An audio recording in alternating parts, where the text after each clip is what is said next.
Hey, this is Terry Butler from Obituary, Inhuman Condition, Left to Die.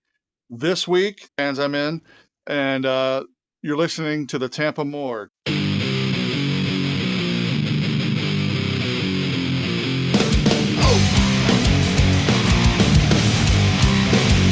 going straight to hell on a one-night train. We're going straight to hell in a blood-borne rain. Stand down, so won't you give it to me in a peaceful way?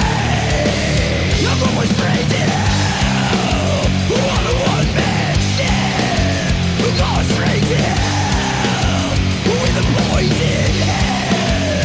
Like days gone past, with a sin gone south, another deal gone bad. I'm a man gone mad.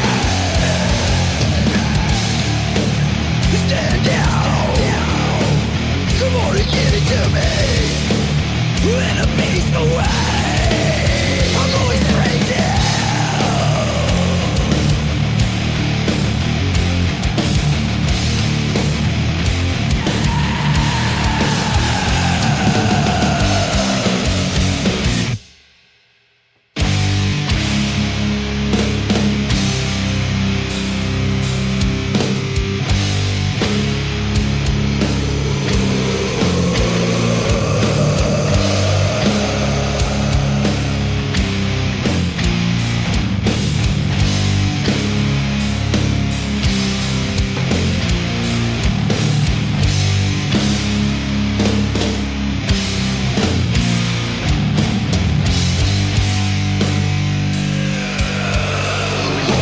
Let your head hang down, put another bullet in. Gonna let your head hang down, put another bullet in. Gonna let your head hang down, put another bullet in. Gonna let your head hang down, down, down, down, down, down, down, down.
What's up? This is Tony, and you're listening to the Tampa Morgue, Season 2, Episode 100. And as always, from his studio deep in the tropical hell we call Tampa Bay, Florida, Mr. Ed Webb. How's everything in the Bay Area, Mr. Webb?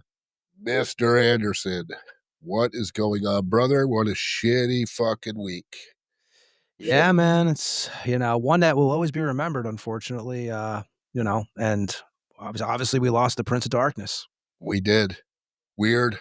I mean, crazy. He did look a little frail, but it's weird when you read, that they took him off his meds for that show so that he could perform. That's it's amazing how much you don't know about somebody behind the scenes. But yeah, that just sucked. Yeah, it's kind of, our childhood, man. You watch it slowly, we're at that age now where people start going.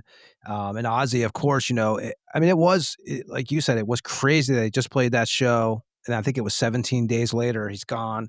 Um, and me and you were actually talking when we found out we were working on the podcast, so I mean, and Yeah, I know at first when I told you, you're like, no way, dude. I And I was was like, mowing my yeah, lawn while we were just talking, like having a personal conversation, not even a podcast.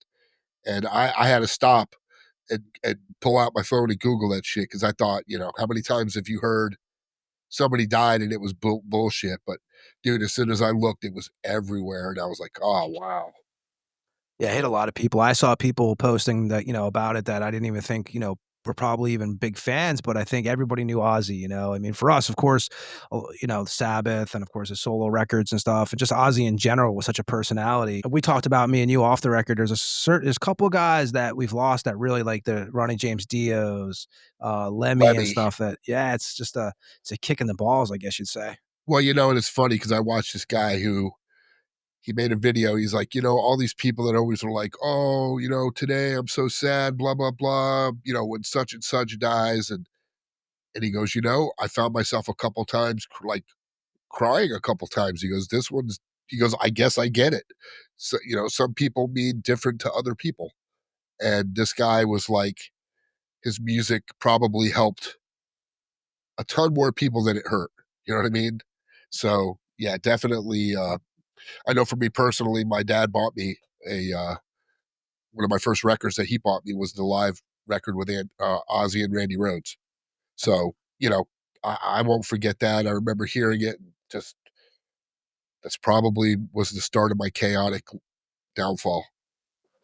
Yeah, I mean, and Ozzy's one of those guys that, I never stopped listening to Ozzy. Like he was No, he would wind up in the rotation often and born in what, 48 and did live a life, man. He obviously lived it. He didn't had a hell of a ride. But just really I never missed an Ozfest. That was like yeah. one of those shows that came through, even if it was in West Palm Beach and not coming to anywhere near Tampa. I made the drive and sometimes would drive there and drive back and not get home till 5, 6 in the morning. But because he was doing the Ozfest towards the end, he was doing it with Black Sabbath too as the headliner. So it was really, yeah, man, he was one of those guys that when he came, you saw him. And Ozzy's not gonna be forgotten. No, We've talked about him a million times on this show. Our guests have talked about him. Definitely a huge loss and, mad respect for Ozzy Osbourne. And like I said, someone who we'll talk about as long as this show is rolling. oh yeah, Uh, yeah. you know We had two deaths that while we were talking on the phone at two different times, like literally just talking, that happened uh this Oh, week. yeah. Yeah, he had because obviously we're all me and Ed are, Tampa Bay area people, and this figure was a Tampa Bay area guy. Yeah, Hulk Hogan, man. And I remember you were talking and you're like, dude, Hulk Hogan just died. I was like, get the fuck out of here, dude. And sure enough, I mean, that's twice that just having a conversation and it pops up, And of course, you know, um, Theo, Malcolm Oh, Jamal yeah, Warner yeah. from The the Cosby Show. Cosbys to die. I mean, we were like, holy shit, when he died, and it was like then Ozzy, then Hulk Hogan. It's like, holy shit. And then there were a couple other people who passed away. It's Been a crazy insanity 2 to me. weeks, man. Yeah, it is. I mean, you think about it, and actually, so last time me and Ed recorded, we actually knew about this at the end of our show, but we didn't bring it up and come back on and talk about it. But and we wish him the best. I actually talked to Ronnie and Jesse a couple days ago. Phil from Malevolent Creation Yes. obviously has had some real really bad health issues. I think he was in the ICU in France, and I believe he's out of the ICU now. But bacterial pneumonia, and Ed, like we said, we found out about this at the when we did the last episode, but we just kind of figured we would find out more what was going on and stuff. But Well, we definitely wish Phil the we best. literally saw it as we were finishing. We finished the podcast, because we had mentioned should we come back on and talk about it, and I was like, well, let's get all the information. I don't want to prematurely jumped the gun, because we didn't know the severity of it. We didn't know where he was, how bad it was. We just saw the initial report, and yeah, that's crazy, man. I mean, we're getting to And that our thoughts age. are with all the guys in the band, obviously, and Phil and stuff, and we'll keep you updated on here. And I'm sure anybody in the metal community kind of is paying attention to what's going on with that. So yeah, episode 100, we opened up the show with Obituary-Straight to Hell from the self-titled record that came out in 2017 on Relapse, and we'll be joined by the one and only Terry Butler this evening. And Ed, you have a history with Terry Butler. We've both known him for many, many years, and Never heard of it him. should be a great show. Never heard of him. Who? Yeah. Mr. Terry Butler. Yeah, man. Known him a long time. You know, his wife Jill. Great, great people. I don't have any other words besides, they've always been like awesome to me. I can remember coming back from a late practice in Altamont Springs, which is 2.5 hours from me, doing a Massacre practice, and she made all these empanada, or not empanada. I can't remember what they were called, but she they were. She made this ton of fucking food to take home, and I was just like, who does that? You know what I mean? She is just a great, great person, and Terry, of course. I've mentioned it a million times how many times he hooks me up at shows, and just you know, I I always feel guilty. I tell you that, like, oh my god, I'm going to see the band, yeah. But you've talked to him before. He's just like, dude, if you guys want to come to the show, I'll hook you up. Like he doesn't even. It's not to him. It doesn't matter. Well, Terry, we'll talk about it with when we get him on here. Also, Terry. I mean, I started really actually having conversations with Terry besides just seeing him around. Probably over 20 years ago. Well, we were doing the Club Venom in St. Petersburg, Florida, and he really, we did a benefit show for James Murphy, and Terry Butler right away agreed to do it. Got 6 Feet Under involved, and just was awesome. And we'll talk about that when he comes on. But Terry, Inhuman Condition, obviously Death, Obituary, Denial Fiend, Massacre, Hideous. The list goes on. So, we'll have Terry on for a while tonight. So we're definitely looking forward to talk to him. And that'll probably be in the next about probably like 15 minutes. And next week, we actually have Nige Rocket coming on from Onslaught. So that should be a great interview. We're going to talk about his history, about the band's history. So we're looking forward to that. So that'll be the next episode. That'll be episode 101. And so, Ed, I guess let's kind of get the business done part of the show in the beginning here, and then get Terry on, and then like usual, me and you will show up at the end and say goodbye to everybody. Let's do it, because Yeah. I'm pretty sure it's gonna be a long interview. Yeah, and we're gonna have Dave Allison, and we actually got a little clip from Dave Allison recorded too. We're gonna do a little promo for the Tampa Bay Museum of Metal, so he's gonna give a little information on that with the dates and stuff. And we'll have Dave on here probably in the next couple weeks, so we'll keep everybody updated on that too. But first, since I did get a list of the musicians who passed away this week. We always, try to pay respect to them on the show, and I do have a few for this one.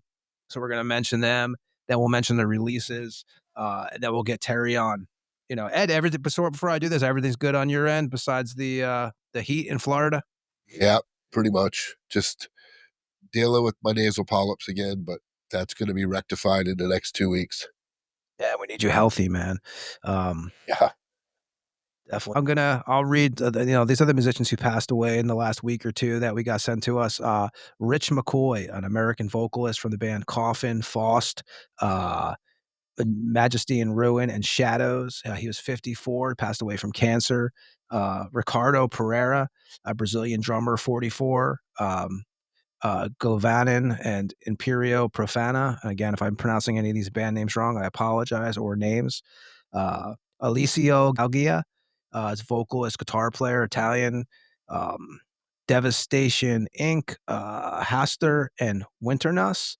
He actually passed away in a motorcycle accident. David Knox from the Netherlands, a guitar player, 56, bands Kong and Kuraskov. And then Elton Menzen, a Brazilian drummer for a band called Sarcastic, 49 years old, passed away again in a motorcycle accident. Pavel Smirnov, a guitarist, 38 years old, from a band called Horror God, again, a motorcycle accident. So those are the 6 I have that, and we, again, we try to pay respect to any of the artists that pass away, so we do appreciate Mike who sends them in to us. And, yeah, so we got that. And then Ed, I'm gonna go through the releases. If you I don't know if you have any releases or not. I only pulled a few because, we have a kind of a long show. We're gonna be on again, next week. So I pulled, just a handful of releases for this episode. I don't know what you have, Webb. Not a whole lot. I didn't see much on Spotify. That's right. Because I know you do the underground stuff, so I didn't really see a whole lot, which is weird. This is like 2 weeks now that most people, what I'm seeing is EPs, and I don't like to announce those. Like I saw Hatebreed dropped a song, and like a couple bands dropped songs. I like to release full albums, or if it's a full EP. I think we're in the time period now, though, where you're gonna see a lot more EPs. I think because of with the attention span of the listener, maybe I'm wrong, but I do think it's that kind of time period these days. Um, and I'll read what I have. I only have, like I said, a handful. So I have Burning Leather out of Italy, a speed thrash metal band. Doctrine of the End is the name of the record. It's self-released. Burning Leather formed in 2019. Their debut release was the band's self-titled full-length in 2021. Doctrine of the End is the band's third full-length. It'll come out on July 26th. Vertebrae from Brazil, death metal band. The album is called The Same, comes out on Extreme Music out of Spain. Band formed in 1994, put out their first and only release, in 1995. So their first and only release until this one was 1995. This one's titled Humanity. Debut full length has 11 tracks and is out July 29th on Extreme Music. Rotten Cavern out of Spain, doom death metal band. Emanations of a Dying World. It's a compilation. Black Legion Records out of Peru. Rotten Cavern formed in 2024. The first release was a demo titled Profound in 2024. They're a two-piece band. This release will have 4 tracks and be available July 30th on Black Legion Records. Under Cold Sun out of Spain, death thrash metal band. White Silence is the name of this one. Bass Record Productions out of Spain. Under Cold Sun formed in 2010, put out their first demo titled If the Truth Hurts in 2010. Also, White Silence will be the band's 5th full length and a follow-up to the 2021 record Devotion. White Silence will be out July 31st on Bass Record Productions. Ancient Torment out of Rhode Island, black metal band. Follow the Echo of Curses is the name of this one. Eternal Death is the label out of the U.S. Ancient Torment formed in 2016. The band's debut, Satan's Legacy Comes Flesh, came out in 2019. Ancient Torment has released 1 EP, 2 demos, 1 split, 1 compilation, and this will be the band's first full length. Band features members past and present of Witch King, Black Sorcerer, Eye Destroyer, and actually one of the, I guess, a guitar player who played with Perdition Temple, Dan Loudness. Follow the Echo of Curses has 6 tracks and will be out on August 1st.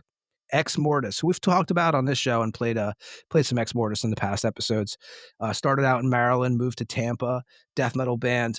Beyond the Realms of Madness is the compilation that's coming out on vinyl, 12-inch. Hammerheart Records out of the Netherlands. Ex Mortis formed in 1997 by Antar Lee Coates. Obviously Diabolic, Blastmasters, Unholy Ghosts, Impiety, not the one from Singapore, the one from Minnesota, and Brian Working, who played in a band called Shockworks and Bloodless. Also, Jared Pritchard had some time in that band on guitar. Ex Mortis' first release was Descent into Chaos in '88. And then Ex Mortis put out 4 demos, 2 EPs, and this will be the band's 4th compilation. This release has tracks from the 88, 89, and 94 demo, and that one comes out August 1st. And that's what I have for releases, man. Like I said, I only grabbed a handful because we'll be back doing episodes before you know it next week. So, Ed, what do you have? The only thing I really had was I saw Alice Cooper put out a record with his all original lineup Oh, from yes, I've ordered it. 1973. The Return of Alice Cooper, or Revenge of Alice Cooper. Yeah. That to me would probably, I was wondering how that would sound. I heard that he was Black still Mamba's a killer too, and there's a couple, there's some stuff out already from it. Yeah, definitely. But that's one of the few that I saw that not really super heavy, but come on, if you like Ozzy, we're Alice Cooper fans too. I saw him, thanks to the Morgue. So it was a great fucking show. Took Bryce and he said, I never saw anything like that. And I was like, exactly. because if you've never been to a Cooper show, shut up. That's all I can say. I Shut know the fuck up. Cooper paid some tribute to Ozzy the other night. I think he sure found did. out right before he went on stage. So I've seen Alice Cooper more than I can say. One of my favorites. So do you have any other releases, or is that what you That's it. have for? That's it. I think Bruce Dickinson put a record out, but sorry, if it's not Iron Maiden, I don't want to hear it. There you go. I have, and for shows, I only have a couple here, and let me see here. Friday, August 1st at the Brass Mug, Altar of Flesh, Issue of Destiny, 77 Days in Atom Zoom at the Brass Mug. Doors are at 7. That's $10. That's Friday, August 1st. And then Friday, August 8th, Crowbar, I Hate God, Cold Steel, and Swamp Tooth, again at the Brass Mug. Tickets before the show are $30, day of show $35, doors at 6:30 p.m. You can get tickets at brassmug.ticketbud.com. And I will give a mention to this. It's a little bit of ways still, but I'm sure we'll be talking about it in the next couple weeks. The 7th annual Tampa Death Fest, Diabolic, Burned at the Stake, Grave Huffer, Fathom, Dead Center, Precipice, Corrupted Saint, and there's a bunch more too. And like I said, we'll go over that show as we get closer to it. That's a 2-day event, Friday, September 5th, and then Saturday, September 6th. Tampa Bay Metal Scenes putting it on. The Brass Mug, doors are at 3:30. Each day is $20 or $25 day of show. So that is 7th annual Tampa Death Fest. And that's what I have for that. And Ed, before, we're going to get Terry on here in a few minutes, but of course I have to, we're on episode 100. So, whoever knew that we would do this many episodes. So here we are now. But I will say, if you haven't heard our show, you can find us on, anywhere that podcasts are streamed. And I'm going to go through some of the guests, and this will probably be one of the last times I really go through an extensive list until we get a commercial made, but it is episode 100. So I'm going to roll through a bunch of them, the past guests and we would thank everyone who's ever come on the show and given us their time. It's very much appreciated. So you start off, pretty much when we started doing interviews, I think our first episode, and I could be wrong, was August 23rd, I believe. So that would have been 2023? Yep. That was, I think, our first one. So, our first real interview we had Pat from Hell Witch, episode 4. Then we had Vincent Crowley from Asheron, the Vincent Crowley Band, episode 6. Bobby Gustafson, Overkill, Pain Ward, Satan's Taint at number 8.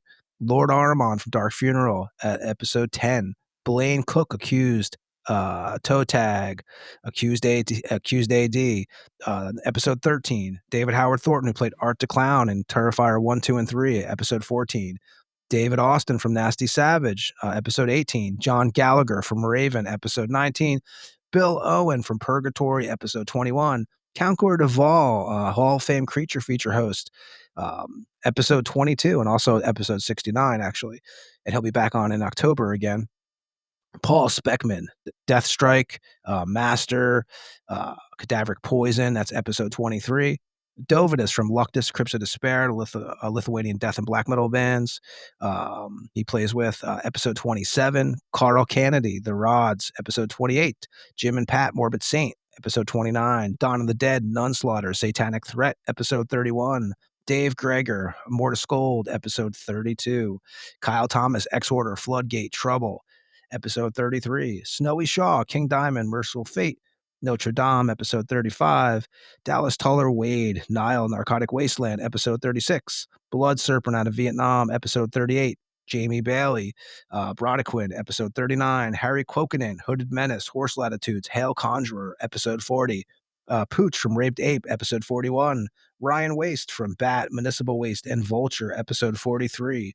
Lee Payne, some great Aussie stories on that one. Cloven Hoof, he obviously episode 46. The one and only Chris Reifert, episode 49. Autopsy, Death, Violation Wound, Abscess, Eat My Fuck. The list goes on. That's episode 49. Gene from Perdition Temple, Angel Corpse, Demonized, episode 50. Bloody Mess in the Scabs, Bloody Mess in the Veins, a couple others. Episode 51. If you're an old Gigi Allen fan, Bloody used to play with Gigi. A lot of crazy stories on that all around.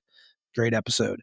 Matt from Untimely Demise and Into Eternity, the band that Ed toured with when he was with Massacre, episode 53. Beelzebub, Mystic Circle, episode 54. King Fally, deceased October 31, episode 55. That's about 5 hours, that episode. Mike Deanna used to put out the Boiled Angel magazine. Also got, because of his artwork, he got arrested for it. They linked him up with the Bundy murders over at FSU. That's episode 56. He spent a couple hours on the show, talks all about that. Henry from God Dethroned, episode 57. Witch Trap, episode 60. Tony Dolan from Venom Inc., Adam Kraft, episode 61. Udo from Accept, obviously, and then Udio, episode 62. Glenn Destructor from Destructor, 65. We had Nick Goodyear from Swarmfest, Promethean Horde, and Passive Possession, episode 67. Jesse Jolly from Malevolent Creation, Amon, Blightmas, episode 71. Knox Colby from Enforced, episode 75. Martin Misty from Protector, that was episode 74. Jeff Manis from Venom, another 5-hour episode. Number 77. That's a great episode too, as we always tell everybody who has not heard it. If you're a Venom fan, it's a must listen. Phantom out of Mexico, episode 79. We had Rob from Lucifericon. He was also with Destroyer 666. That's episode 80. Luisma from Hemorrhage, 82. John Walker from Cancer, 83. Revik from Mordant Red. Also, anybody who's familiar with his channel, episode 84. He'll be back on here too soon. Yarno from Urn, Bathroom, and Engraves, episode 85. Sam Williams from Denial Fiend, 86. John Berry, Slaughter Messiah, Ancient Rites, Nocturnal, 87. Ronnie Palmer, Malevolent Creation, Amon, Blood Messiah, the list goes on, episode 88. Kai, a.k.a. Ritual Butcher from Arc Goat. Let's see here. I think that was episode, I want to say that was episode 89. Heimlin, 90 from Norway. Necromorbid from Italy, 91. Ninth from Norway, episode 92. Yano from Anal Vomit, 93. Matt Bishop from Lividity and Human Artifacts on episode 94. Morgul from Finland on episode 95. Noella from Hexea, episode 96. Lord Sabathon, episode 90. Lord Sabathon with Enthroned and Slaughter Messiah and Morbid Death. Then Adam from Cardiac Arrest, 98. And then Luciferian Rites from Mexico, 99. And here we are today, right, Ed? Yeah. Damn, that was hard. We have to get a commercial because I don't think I can do that again. That's a lot. That's a lot. This is 100, so we gave this it to is 100, so I had to thank time. everyone who's ever, and I didn't even mention them all. There's other guys who came on the show that we didn't even mention. Yeah, that just shows you how many personal shows we really did. I thought we did a lot more, but guess we didn't. And we haven't done our own show in it's been months. And I didn't even mention, dude, Alan Howarth, who did the music for Halloween, Escape from New York and Raiders of the Lost Ark. He was on the show for a couple hours. Jill Whitlow. Yep. So we had some people on here that we've had a lot of people on the show. Yes, and we thank everybody who's ever come on this show. Like I said, we're at episode 100 now. And, tonight, obviously, Ed put out, as we said, Ed put out the signal to get Terry Butler on, and it's about to happen. Yes, it is. And I'm, again, not from a fan, a friendly, because I'm obviously friends with him and have been in 2 bands with him and all the stuff that goes on with that. But as a fan of the bands that he's been in, Death, Obituary, Inhuman Condition, it's crazy. And I know I'm sure he's going to talk about how that whole thing came about, the Inhuman Condition, but that story is just fun to me. The personal story that I know, and I hope he says it. It's funny and it's great, and the music's heavy as shit. And of course, we've said it a million times. The Obituary guys are just awesome dudes. So Terry's this is the one for 100. It makes so much sense. Yeah, and you mentioned Inhuman Condition, and that's actually what we're going to play right now before he comes on. We're also, like we said earlier, we're going to have the Dave Allison promo for the Tampa Bay Museum of Metal before that. Inhuman Condition, great band. I first met Taylor when we played, Generic Heist played with in Mexico with Infernion. That was 2011 at the Babylon Rising Festival. We also played, it was also Death Legion played with us in San Juan, Puerto Rico. Got along with them right away. All bands were in the same hotel. And now Taylor obviously is with Kling, and we've known Jeremiah for a long time. Yep. So you know, and, Taylor now, look, Deicide, you got Kling, who's an Overkill, plus Inhuman Condition, and Terry's doing what he's doing. So, hardworking band. And, so, and Ed, you said when you saw them on the cruise, like that, you just said they blew you away sound wise. Yeah, Jeremy does their sound, and he, when you're on the cruise, you don't generally have a sound guy, unless you want to pay for that extra room because they only give you so many rooms. So generally, guys don't have crew because you're just walking up there and the gear's already set up. So, yeah, they were fucking heavy, heavy, heavy.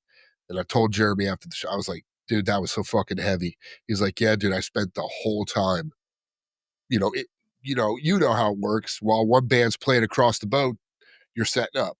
Yeah. And he spent that whole time sound checking because he said vocals are easy. Just get the vocals, get his vocal tone. He was doing it from the booth with a wireless mic. And yeah, I mean, they're badass. They were heavy. They were great. And yeah, and plus they played here last week. I wish I wasn't here, but I heard it was a good show. So we'll see what Terry says. We'll ask Terry about that. And we will have Terry on in a moment. So we're going to play Inhuman Condition. We're going to play Rat God from the Rat God album that came out on Listenable Insanity Records in 2021. And yeah, we'll be back with Terry Butler after this track from Inhuman Condition. This is Rat God. What's up, Tampa Morgue listeners? This is Death Metal Dave from the Tampa Bay Museum of Metal. And I'd like to ask you to join us on February the 7th at Magnanimous Brewery, Seminole Heights, where we're going to have a killer display of Florida metal history. Backdrops, guitars, drums, clothing, you name it, we're going to have it. And it's pretty freaking cool, man. Come out and support the metal and drink our Tampa Bay Museum of Metal beer. And always listen to Tampa Morgue with Tony and Ed. Bitches. Death Metal Dave. In your face.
That was Inhuman Condition with Rat God from the 2021 record, and we are joined by Terry Butler. How you doing, Terry? I'm doing great. Thanks for having me. How are you guys? Oh, man. Doing good, dude, and thanks for coming on, man. We kinda wanted to ask you to come on for a while. We got to the 100th episode, and we had Ed put in the secret bat signal. It's my first time meeting this guy. It's nice to meet you. He Yes. drew me out of the woods. Exactly. Yeah, well, every time I look, you're on tour lately, so it's like, every time I see there's Terry somewhere else playing some other gigantic show, so we'll talk about all that, man, and, we've obviously known you for a long time. Shit, I remember Terry came and saw one of our bands when we were absolutely miserable back in the day, and, him and Jill, so, we've always appreciated Terry. First, Terry, man, I know you guys just played a show at the Orpheum a few weeks ago on, July 11th, and we're talking about Inhuman Condition. Like I said, we just played Rat God. How was that show? It was a great show. It was kind of last minute, but we wanted to throw something together to kind of celebrate the album's release, the new album, Mind Trap, and it was really good. It was a nice show, nice intimate show of some Florida craziness. Yeah, you guys played with Thrash Panda, Verlins, and MRSA. And like you said, you guys just put out a record, on the 27th Yes, of June. Mind Trap. Yep, it's on Listenable Insanity Records. You can go to our Bandcamp and purchase it.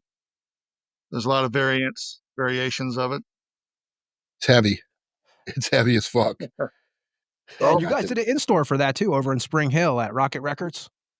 yes, we did an in-store. Yep. I did not know that place was even there. It's a pretty cool little store. So if you're ever out over that way, go to it. Nice. And, we're going to go through your history, but since we're talking about Inhuman Condition, let's kind of talk about that really fast. I know band formed in 2020. You guys have a handful of releases. You have Rat God in 2021, Fear Sick in 2022. You have the Covers EP in 2022, 23. You guys put out the Panic Prayer EP, then obviously the new one, Mind Trap. And I know, me and Ed know how the band got started, but, can you kind of give us a little brief history on, how you got involved with Taylor and Kling? Yes, definitely. You know, as with a lot of things massacre orientated, there's a lot of drama and a lot of unnecessary bullshit. And unfortunately, Taylor and Jeremy joined Massacre and did a few shows here and there. And I saw a post one day from Jeremy. He said, "Well, I got Cam lead." So I was like, okay. So I just sent him a message. Hey, dude, sorry to hear that. Unfortunately, you got caught up in a shitstorm. So a couple weeks later, Jeremy messaged me and said, "Hey, dude, we wrote 14 songs for Massacre to be on a Massacre record." So Taylor and Jeremy wrote 14 songs, and Jeremy's like, "Hey, would you want to throw some bass on this stuff and let's see what happens with it?" And I was like, "Absolutely." So we recorded the 14 songs, and 9 of them were on Rat God, and 4 more. The other 5 we saved and put on Fair Sick. But just to rewind a little bit, when I heard these songs, I'm like, "Oh my God, who would not want to record these songs?" Like this is like totally, what Massacre should sound like these days, kind of thing. And that was their intention. They're writing a record for Massacres. Did you first meet Clang? Because I know, he obviously go back to The Absence, and before that, he was in Continue Yeah. the Fall and stuff. When did you first become familiar with him? The Absence. They were playing a show, I believe, somewhere in Ybor that's not even a club anymore. Um, you know, this could have been 2002 or 3 or something like that. And I met all the dudes from the Absence at that point and went and saw some of their shows and thought they were a killer band. And so that's kind of where I first met Jeremy. Um, or until actually doing this Inhuman Condition thing. I'd heard his name, but I'd never actually personally met him.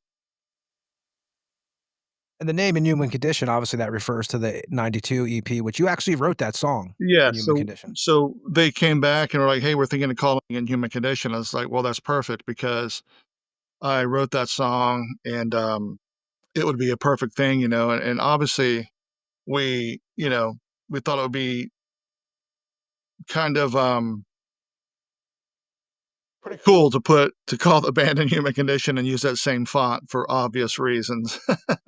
Because all three of us were in Massacre at some point. We all three had to deal with insanity and drama and crazy ass shit. So we're like, yeah, we're calling this Inhuman Condition, and we're taking that font and fuck off. So that was our attitude.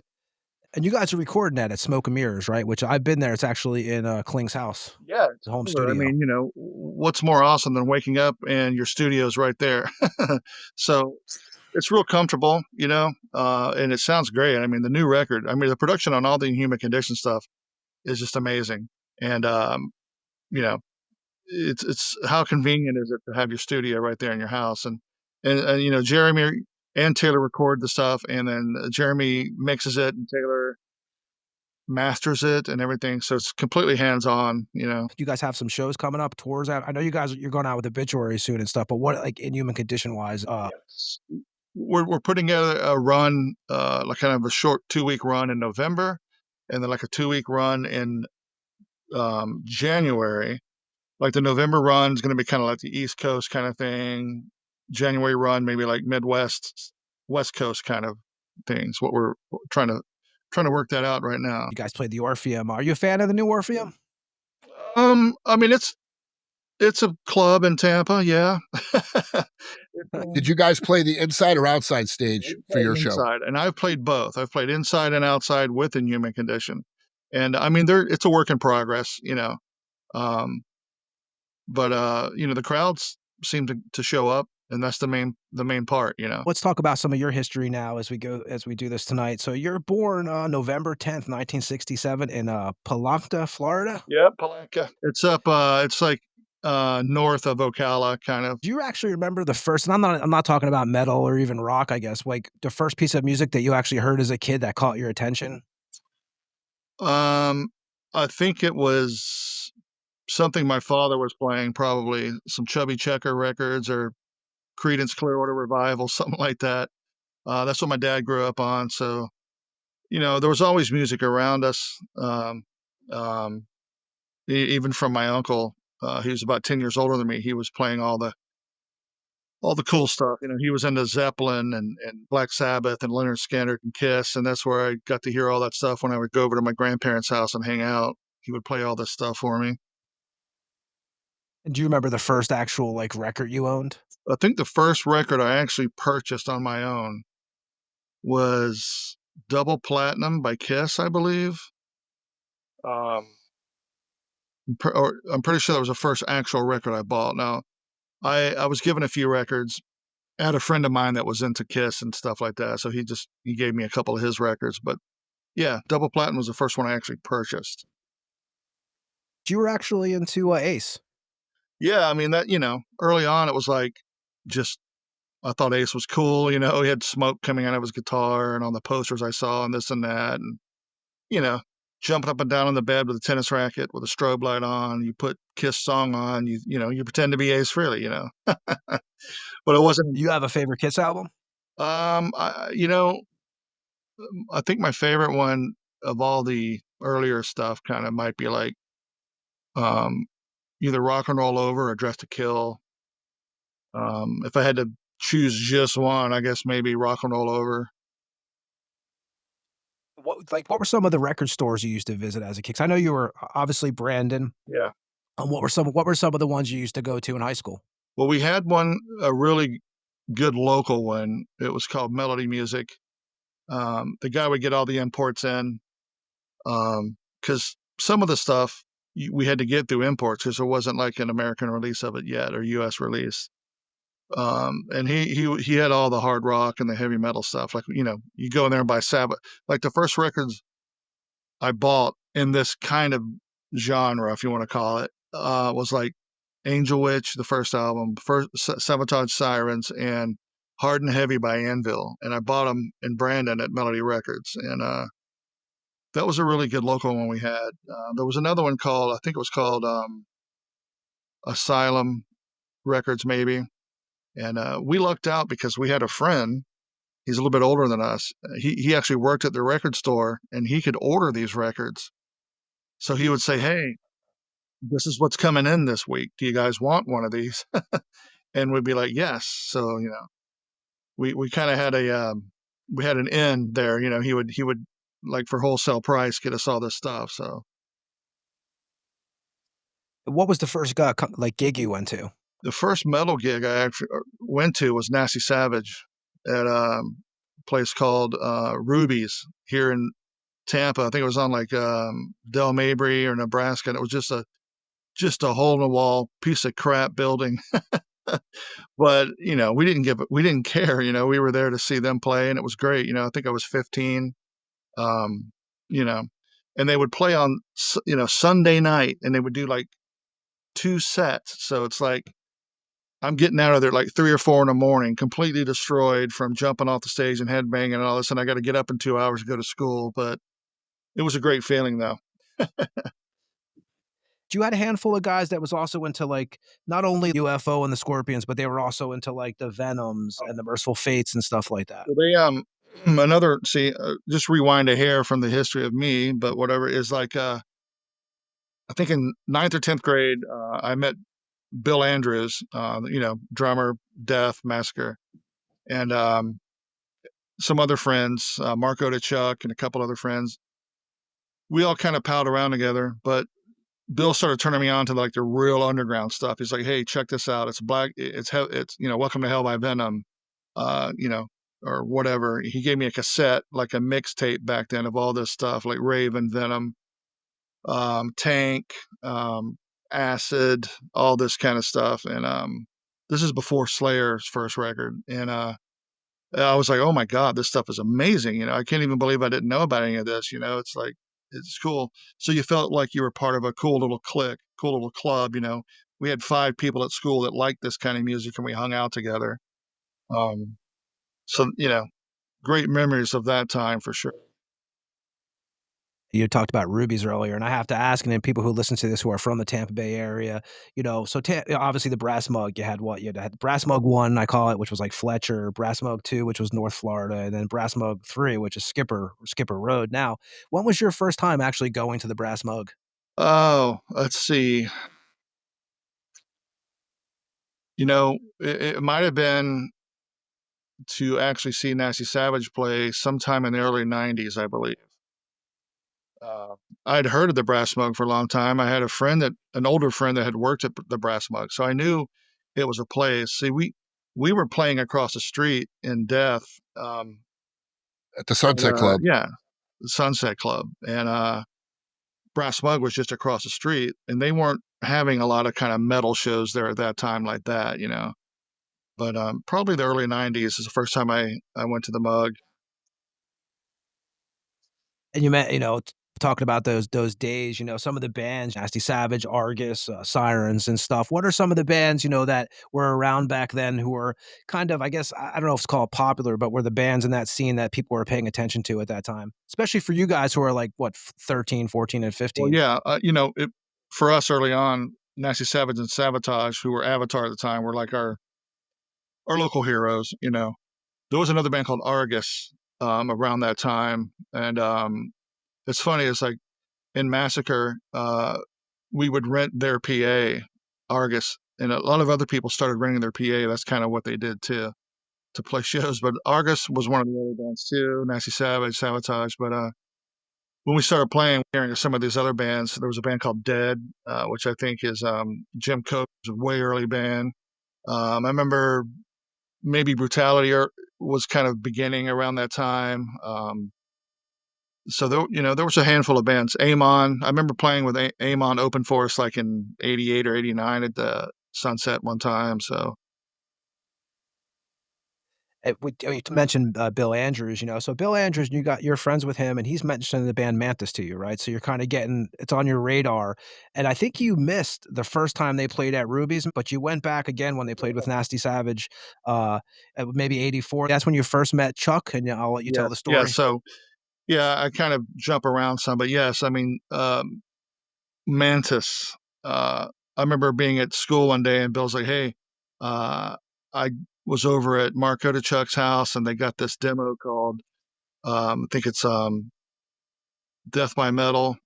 Mantis, they're called. They're from Orlando. You should check it out." So the following weekend, I went over to Mark's house and heard it. It was like, "Holy crap, this is awesome!" It was like was like Hellhammer, but even more raw, you know, even darker. And fortunately, yes, I did not go the first time to Ruby's when Nasty Savage played because my father was like, "No, you're too young to go to a bar."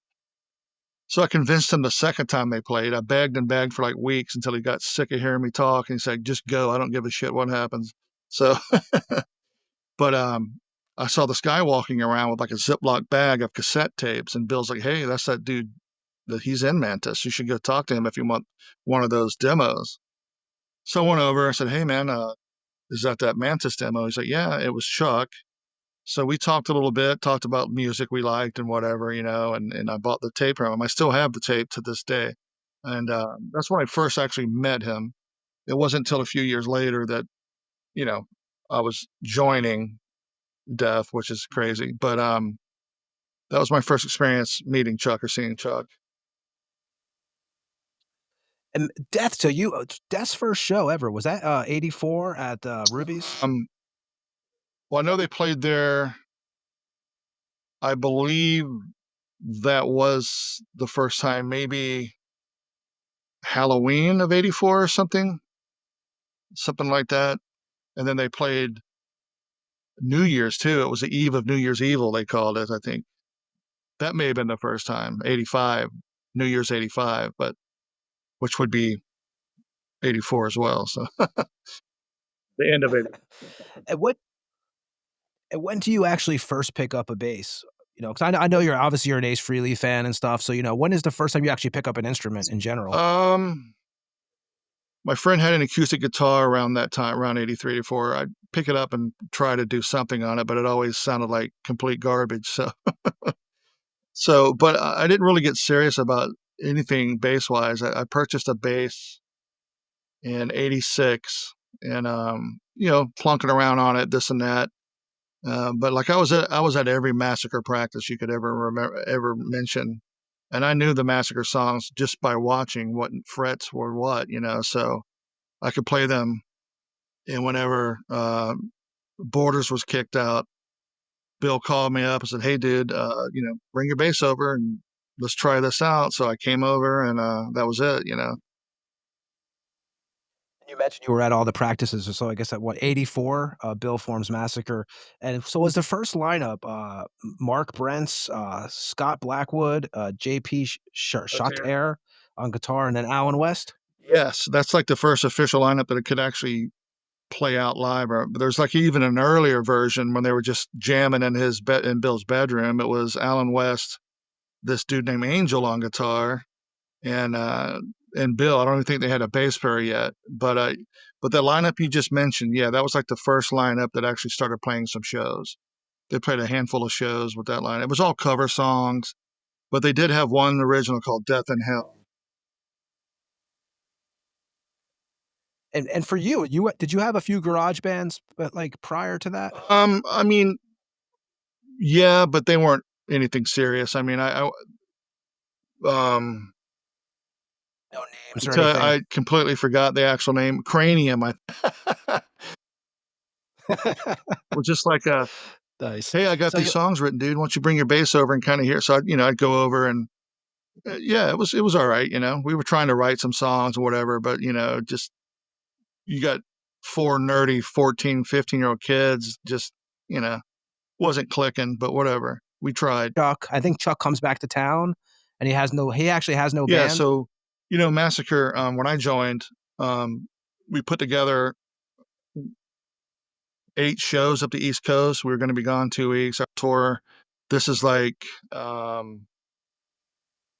February or March of '87, and, Robbie Goodwin had this big old four-door LTD car. We all piled in that with a U-Haul trailer on the back, and we went up to play some shows. I think they all fell through, but, like, 3.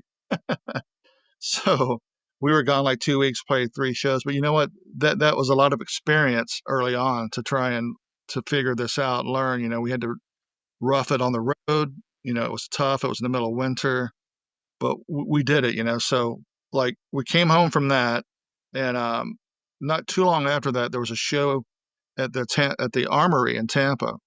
It was Megadeth, Overkill and Massacre. Okay, so we're like, hell yeah, this is amazing. We get to open for this tour. It's a good break for us or something. And well, like 2 days before that show happened, we were bumped off of it. By called the Necros, I believe they're called, and they were managed by the same management that managed Megadeth.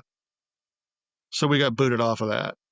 But while we were there, standing there watching the show, Rick noticed someone in the crowd that was a mutual friend of his and Chuck's. So he went over and started talking to the guy, and he's like, "Oh yeah, and by the way, Chuck just came back home a couple weeks ago.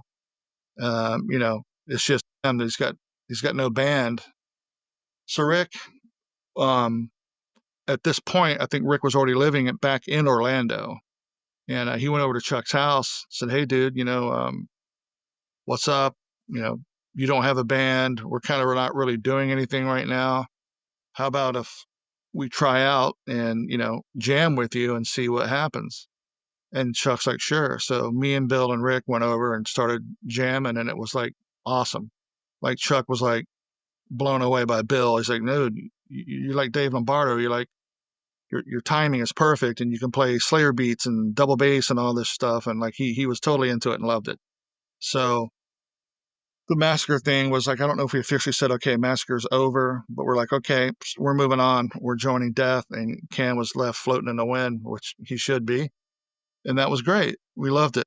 And, so we did the Death thing for a while. And when Cam and Rick get involved, that's because what? Bill was a fan of Mantis, right? And so Raj Yeah. replaces West. So yes, some Massacre history is, after that lineup you mentioned earlier, Bill found out that Cam was living in Brandon, and him and Alan West kind of recruited Alan. Hey, come sing for our band, and so yeah, Cam came into the band, and it got the cover songs kind of started fading away, and it started let's write more originals. So Alan, Bill, and Mike Borders and Cam, they wrote that first demo, 3 songs. That song Death and Hell I mentioned earlier was on there, a couple other songs. And it was pretty well received in the underground. People over in England really loved it. Earache guy, Digby loved it. And so not long after that, Alan is out of the band, and Rick comes into the band. And that second demo was written, and a bunch of other songs after that were written. And all those songs is what became From Beyond album. That second demo and some songs after the second demo, that's what From Beyond is, basically. And those songs were all written late 85, 86. And when Chuck went to San Francisco before, everything happens, what was your thoughts on Scream Bloody Gore? Well, I still kept in touch with what Death was doing throughout the various demos. And then when the Land of No Return demo, I think it's called, came out, or maybe it's called Mutilation demo. We loved it. We listened to it. I remember because me, Rick, and Cam lived in an apartment together, so we would listen to this stuff. We knew what it was. And when Scream Bloody Gore came out, we liked it as well. I had no animosity towards Chuck at that time. I was never in a band with him, and I don't think Rick had much either. So we were like totally into it, and we loved the Scream Bloody Gore material. Do you remember the first time you ever jammed with, I think it was at Bill's house, right? When you first jammed with Chuck? I think we had a rehearsal space. It was still the Massacre rehearsal space, in a mini warehouse. But I believe it was in Bill's garage the first time we kind of got together. And yeah, it was cool. It clicked, we were on, and I think Chuck was happy because it sounded good. It was a solid lineup, we could play the songs from front to back with not many mistakes, and it sounded like the record. So that was, what we were shooting for. And your first show with Death was Saturday, July 25th, 87 at the Eagles Ballroom Yeah, in the Milwaukee. Milwaukee Metal Fest. Yeah, so I heard you were learning on the plane basically as you were heading I to remember it. there was a couple songs that I was like, not 100% sure of, and I just remember on the plane going over those songs over and over and over in my mind, but no, it was good, we played the first Milwaukee Metal Fest, and we had a blast. It was great. It was on, yeah, like what, King Diamond, I think Nuclear Assault on Trouble, that one, Trouble, Metal yeah. Church, Yep. Hallows It Eve. was, I think, 9 or 10 bands, and it wasn't as crazy as it got. Towards the end of that thing, before Jamie took it over, there was like 787 bands that tried to fit into one day of playing. Everyone got 6 minutes on stage. And when did Eric Greif, when does he get involved with He, this? I think we first met him. He booked shows. Like he booked a show on that Scream Bloody Gore tour in Milwaukee, and he booked a Leprosy show in the first Leprosy tour. Um, that's kind of how we met him. We didn't start getting involved with him, with as him kind of helping us. It wasn't until like the Dark Angel tour, the second Leprosy tour, um, things started falling apart. So he kind of helped us out. That's when we first really met him. Green Bloody tour was like 14 or Scream 15 Bloody Gore dates. tour was awesome. We piled into like a van. It wasn't even a passenger van like nowadays. It was like a custom van, so there was like captain's chair in the back and like a swivel table and just, so we took all that stuff out. There was 5 of us because we had a sound man we brought along with us, John Martin. So we crammed 5 of us in this van, a couple boxes of merch, 3 guitars, 3 half stacks, a drum set, luggage, and we just took off. Scott Givens from Combat, the label, he helped book the tour for us, and it was like 14 shows all up the East Coast and a little bit into the Midwest, like Milwaukee and some of that stuff. And did you guys start writing the material for Leprosy on that tour? I think Chuck had some pieces. So yeah, so by the time we did that tour, which was basically I think January '88, because between the Milwaukee Metal Fest and that first tour, we played a few shows at home here, but we did have some Leprosy songs that we were playing on that tour. So some of that stuff was already starting to be written. Yes. Yeah, actually, so you guys played the Trocadero on that tour, right? 88, that was the Ultimate We Revenge. did. Yep. We had John Gallagher on from Raven, and actually he had great things to say about you and Rick, actually, but he said that for them, do you remember that time period at all? Because he was Raven had I guess they had a really shitty time. Like it was like a real miserable experience, unorganized, they were saying. Do you kind of remember that from that I day? Since they headlined, I don't know how their sound check went and all that. But what I remember is it was such a drastic difference in the music. I mean, you had Death, and then Dark Angel played, and then Raven. So unfortunately, a decent amount of the crowd didn't know what was going on, and they kind of like went to the back of the room or went outside or whatever. So they didn't have a great crowd watching them, which is unfortunate because they were an amazing band, and people just didn't understand the history of the band. But I see what he's talking about. They didn't have a great time as that, and I think they had some problems, technical problems on stage. But from my point of view, I loved it because they're one of my favorite bands. So I got to see them play. We talked to him on the show. Ed, you may remember this too. He talks about how, like, I guess there wasn't the great vibes with everybody, but he did say, he goes, Terry and Rick were awesome. Like when he came on our show, I think it was like episode 19. And those shows on that Scream Bloody, when you guys are first doing that, they're packed shows, right? So yeah, it was like early on in death metal, and to be a death metal band touring, playing places, 300 and 400 seaters packed out, it was great because there was a vibe going on. Death metal was starting to become something, and people wanted to see it and hear it, so they were coming out. It was in its infancy, early on, and it's cool to be part of that, to help grow that whole thing. It's a good feeling. No, I could be wrong. Was Dead Brain Cell supposed to be on We some of did those play shows? some shows with them. I don't know if it was on that tour or maybe the first Leprosy tour or something. but you may be right. They may have been supposed to play some shows and didn't make it or something. When you guys are doing the leprosy sessions, is this your first time actually in the doors of Morrisound? Yes. I mean, well, okay. The first time recording, I had been there once before because we heard Agent Still were at Morrisound recording an album, and we were big fans.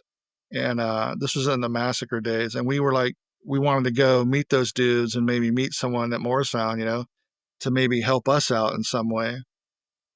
So I remember meeting Juan Garcia that day. So that was my first time actually going to Morrisound, but my first time actually being there to record was Leprosy. Yes. What was your impressions of Scott Uh, Burns and Dan Johnson when you first meet them? these guys, I just thought were the smartest dudes on the planet to be able to work all this equipment and get these tones and sounds and know what they're talking about and pushing faders and setting up mics in certain positions. It's like, wow, this is crazy. I mean, these guys know their shit. And I've heard you say before too that, with Scott Burns, he's very hands-on, like, so Obituary, right? When they first start, they're what, tuned to E standard, and he convinces them to tune He down to D. suggested like the first record is tuned to E, slowly is E, and they actually I believe started recording Cause of Death in E as well. And then Scott's like, "Have you guys ever thought about dropping down to D?" And they're like, "No." So he had them do that, and they recorded a song, I think, and they're like, "Wow, okay, yeah, this sounds great. So let's do this." Yeah, Scott Scott was great that way. He was very hands on. He would get to know the bands really well personally, and sometimes that worked against him, because when bands started having drama internally, he didn't want to try and pick sides. He felt like he didn't need to choose sides, but sometimes he got pulled into it, and. And Scott also had some effect on you too, right? Because I heard that when you guys were doing the Haunted record in '95 with 6 Feet, he talked you into using a distorted We went bass. to start recording the bass, and I was thinking about recording. I'd had a Rat pedal and didn't really use it much, but I brought it to the studio, and he's like, "Hey, let's try this out. Let's see how it sounds." So plugged it up, plugged it in, and all that, and we got a cool tone that he dialed in. He's like, "Yeah, let's try this." So I recorded it that way, and I was like, "Oh my god, this is like, I'm never going back." I mean, this sounds so good, and and just like to me, it wasn't like overly fuzzed where you couldn't understand anything. It just had just enough of a bite and a growl to where it sounded pretty mean and tough. So I was like, yeah, that's great. Chuck and Reifer did Scream Bloody Gore at the Music Grinders in LA. And you weren't there for that, but what do you remember about this, like Chuck in the studio during the Leprosy sessions? Like, how was his presence in the studio Um, at that time it period, was that great. during those years? That was his second time in the studio. So maybe even his third. I don't know if he ever did a demo in a studio. I think he did. So that's like his third time in the studio. And the same with Rick and Bill. They had been in the studio. Um, they did the first and second Massacre demos in a studio. So they had some experience in that. I was the one that was like terrified. I was like, "Oh my god, this is my first time in the studio," and it was pretty humbling experience, like but it was great, good experience. And those dudes, all those guys, Rick, Bill, and Chuck were great in the studio. Do you think that Bill doesn't sometimes get enough credit for the death I sound back in do. the day? I mean, at the time when Leprosy, I mean, Bill has his huge fans too, but you have these other people, other kids that their heroes when they were learning how to play drums were like, Derek Roddy or you know, um, yeah, Flo Flo or John Autopsy. Longstreth or whatever. That was their who taught them, so to speak. So when they hear a drummer like Bill Andrews, who his influences were Dave Lombardo or Dan Beeler, the dude from Acid, or even like Alex Van Halen. That's where we grew up. That's our wheelhouse of learning, and all that. But Bill's main thing is he just wanted to be a solid drummer with his metering. He wasn't like a flashy. He's not going to do like 700 fills each song and all. That's not his style. So But what Chuck loved about it was his timing was great and it was solid, and he picked his spots, and I don't think he gets enough credit at all. Well, and plus during Leprosy, right, you're using drum triggering, which is not like something that's used all the time at that time period for death metal bands. So I think I had read that also he had to like leave out some of the fill. The sound replacement technology was kind of still new, and the producer kind of sold us on it, and I think Scott Burns as well, and that's why the drums sound a little weird on Leprosy. I mean, at the time everyone loved it, but the snare is kind of too loud and it's kind of weird. But yeah, he had to simplify some of his fills because it wasn't grabbing some of the hits on some of the rolls and stuff. So he kind of simplified it a little bit for the studio. That's why, like on Spiritual, we didn't use that. We didn't do any sound replacement. That's all Bill's drums naturally. So Then 89 is the first time. Is that so? This is your first European tour ever in 89? yes, the Leprosy ill-fated tour? tour. Yeah. Now, did you guys, were you also supposed to be part of the Exodus and Nuclear Assault Well, Fabulous I keep Disaster hearing tour? that, and I myself personally was never told, "Hey, dude, we might be going on tour with Nuclear Assault and Overkill or whoever it was." Now that might be something that was initially proposed to Chuck, and Chuck turned it down or something. But I never heard that back in the day. Like I said, it may have only went from the label to Chuck, and Chuck never really told us about it. So I'm not sure. But you guys did do what, February 23rd to March 13th, a Death All Over Europe tour Yeah. with Despair and Disgrace. So how was that experience? I mean, obviously, for you, it's your first time in Europe. I mean, anybody who's a kid and into metal, you have this dream, right, of doing this. And it might not have been the easiest tour, but for you, when you first get there, like how Yeah, important I was mean, that we to were you? excited to say the least. I mean, it was just like seems like, and it was a foreign land. It's almost like a fantasy world. You hear about going to Europe and this and that, but you know, you never dream of it. Even to me, like the first time we went to New York, it was amazing because like, oh my God, this is a whole different world. But going to Europe, I mean, it was a bit of a shock, but not really. I mean, it's kind of the same here, but things are just a little different. We weren't quite ready for some of it, but it's like we were over there doing it, and then we came home. So I don't know. I mean, the shows we played was we did have a blast, and it was a great time. But I just think we weren't. I don't know, quite ready for it. Some of us, I guess. Yeah, I mean, Chuck. Not trying to talk bad about Chuck, but he just I guess assumed we would have more than we did. Like we were supposed to have a tour bus, and we didn't. We had a little van. And I think after a while, it just built up on him, and he's like, "You know what? We're going home. I'm not doing this anymore." And we're like, "Okay, well, there's only like 6 shows left. Can we finish those out?" And it's like, "Nope, we're going home." So, all right. So yeah, we went home. And you, Chuck, and Bill, you guys would watch movies to get horror movies together, go record shopping. Do you remember some of the stuff you were watching back then, and like just the Yeah, bonding? we had like when we would go out there to like especially when we're writing and rehearsing for Spiritual Healing, we were pretty close unit, all of us, and yeah, we would rent movies and watch them, or eat dinner together, and on the road we go to record shopping and stuff. And yeah, we had a really good time on the road and being together and everything, and yeah, you know, it just unfortunate the way things worked out, but hey, that's the way it is, if you wanna call it fate or destiny or whatever, but that's just the way it played out. Or Yeah. part of the story. Yeah. And Rick gets let go after the Leprosy US dates, I believe it was. And do you remember when you and Bill found out that Rick was no longer in the band? Um, yeah, we I believe Eric Greif's the one that actually called Rick up and told him he was fired, and, I don't think I found out till, like, a few days later, maybe. Um, yeah, I guess, Chuck basically knowing Chuck, he was looking for an excuse for Rick to be out, and, he found one, you know, and we were supposed to be rehearsing because we were going to go to Mexico and play some shows, and I guess Rick wasn't rehearsing, and Chuck found out, and he told Eric, fire him and whatever.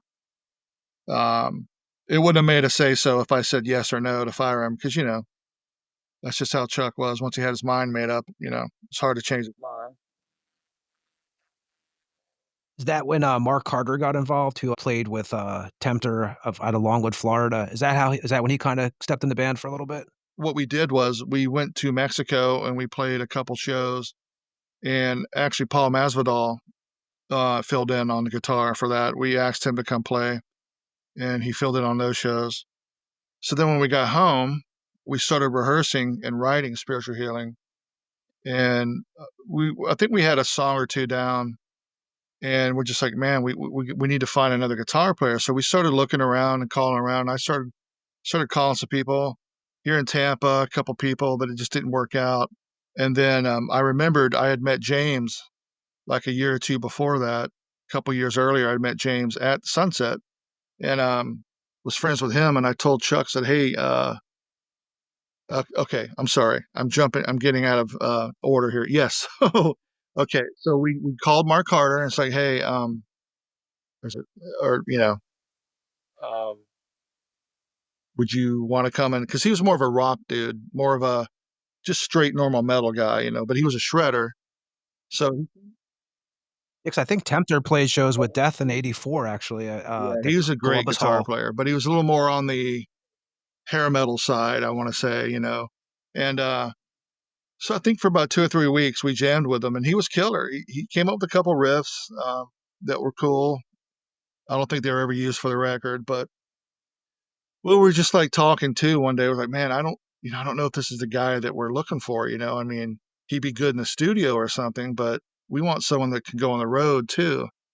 And that's when I said, hey, I know this dude, James Murphy. Right now he's in Hallows Eve. He's done a tour with Agent Steel. He's a shredder. I know the guy. So Chuck's like, do you have his phone number? I was like, yeah, I got his number where he's at with Hallows Eve in Atlanta. So Chuck called him and said, hey, dude, I heard you're good. We need a dude. And James was familiar with Death. He knew the name and stuff. So he's like, can you give me a week? And we're like, yeah. So he drove down and started jamming with us, and that was it. He was in, and I was blown away. I'm like, man, I'd never heard that kind of guitar playing over death metal riff, you know. So I was like, man, this is like some new territory we're starting to get into here. And you and James helped write what? You guys each wrote or partially wrote 4 Him songs and, on that Spiritual Healing, each of you. him and Chuck wrote 4, and Chuck and myself wrote another 4. So that was a great time writing that record. Just like I said, we're all together working for the same thing and helping contribute to that record, writing riffs and all that was a great time. Do you remember how, like, it was what, 2 or 3 months of rehearsals before you guys record that? 3 months in Orlando in a mini warehouse. It was like a trillion degrees. I remember we would like rehearse 2 songs, open the door up, step outside for air. We're about to pass out. Um, but we did get all the songs written there in that mini warehouse, and then we loaded up the wagon and went off to Morrison. Yeah, where were you guys practicing at? I know a lot of the Tampa people from back in the day will probably remember some of these places. I always think of some of the photos of the old band shots out there and stuff, Well, but we started practicing in a mini warehouse. There was no other bands in there at all. It's not the one over by Skipper where a bunch of bands started. This was on the other side of that's town. what I This was was like thinking of, okay. 50th and Highway 60 over in that area. Um, and we kept that one even into Death. And then we kind of got rid of that one. And then we rehearsed at Chuck's garage a few times, and then Bill's garage a few times. And then we got the mini warehouse out in Orlando. Chuck found it and started practicing there. And actually, it was kind of around the corner from where that other version of Massacre that Ed was in with me. We rehearsed, and around the corner down the way a little bit was where Death did too. And Spiritual, that's the last Death record that Chuck really had help Yep. writing the material? I remember between the first leg and the second leg, Spiritual tours. Um, the second leg is when Pestilence and Carcass were on with us. But there was like 2 or 3 months in between those 2 tours, and we started writing the album Human. And 4 of the tracks that are on Human, we actually started rehearsing where I'm at right now, where I live now in this garage here. So we were already moving on to the next record, and then everything fell apart at the end of that spiritual tour. So that's history. Now, was James and Chuck kind of bumping heads in the studio during the spiritual time period? Not so much in the studio. I mean, not that I can recall. There was a time where James demanded to have a certain guitar so we could record, and we're like, no, this is what you have here. So that's it. So he had a whammy bar issue, and he wanted, which I understand, he wants to do the best he can in the studio. But that's the only issue I ever remember. Now, getting on the road and touring is when him and Chuck kind of started bumping heads and stuff. I'm gonna play "Killing Spree" off of the Death record, for the Spiritual Healing record. Now, anything you could tell us about this track before I play it? A lot of the song ideas lyrically from Spiritual Healing, believe it or not, Chuck got. We would watch this late night show. I think it's God, I got to remember the name of it now, but every segment they had on there dealt with things, and there was one segment where this military guy went nuts and killed his whole family, like in a killing spree. So he got the idea for that from that, and like some of the other songs too, like Genetic Reconstruction, came from that same TV show. I'm sure a Spiritual Healing, there was a story about that whole thing. So yeah, but I remember James at the beginning, scales on the guitar. James was just doing that at practice one day, and Chuck's like, "Hey, what is that? What's the root notes?" So started putting chords to it, and all of a sudden, boom, you have an intro to a song. So that's how that song kind of started right there. Yes, man. Well, we're gonna play "Killing Spree" from Spiritual Healing. It came out in 1990 on Combat Records. We'll be back with Terry Butler after this track from Death.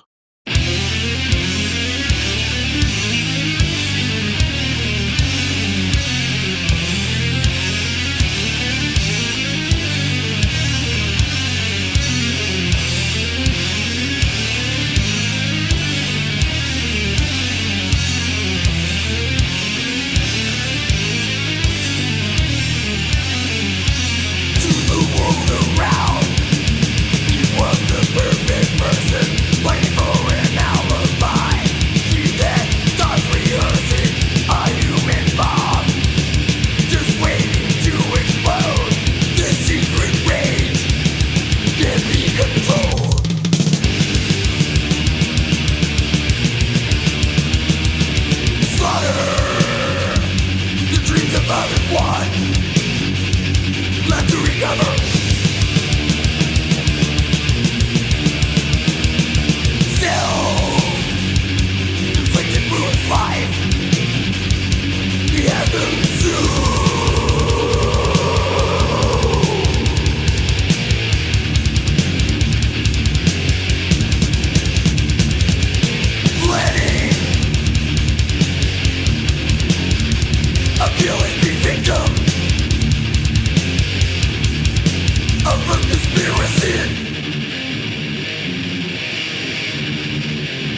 that was Killing Spree from Death.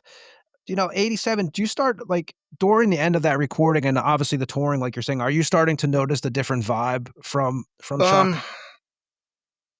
it's just kind of the back half of that spiritual tour is when just started noticing few little different things about him.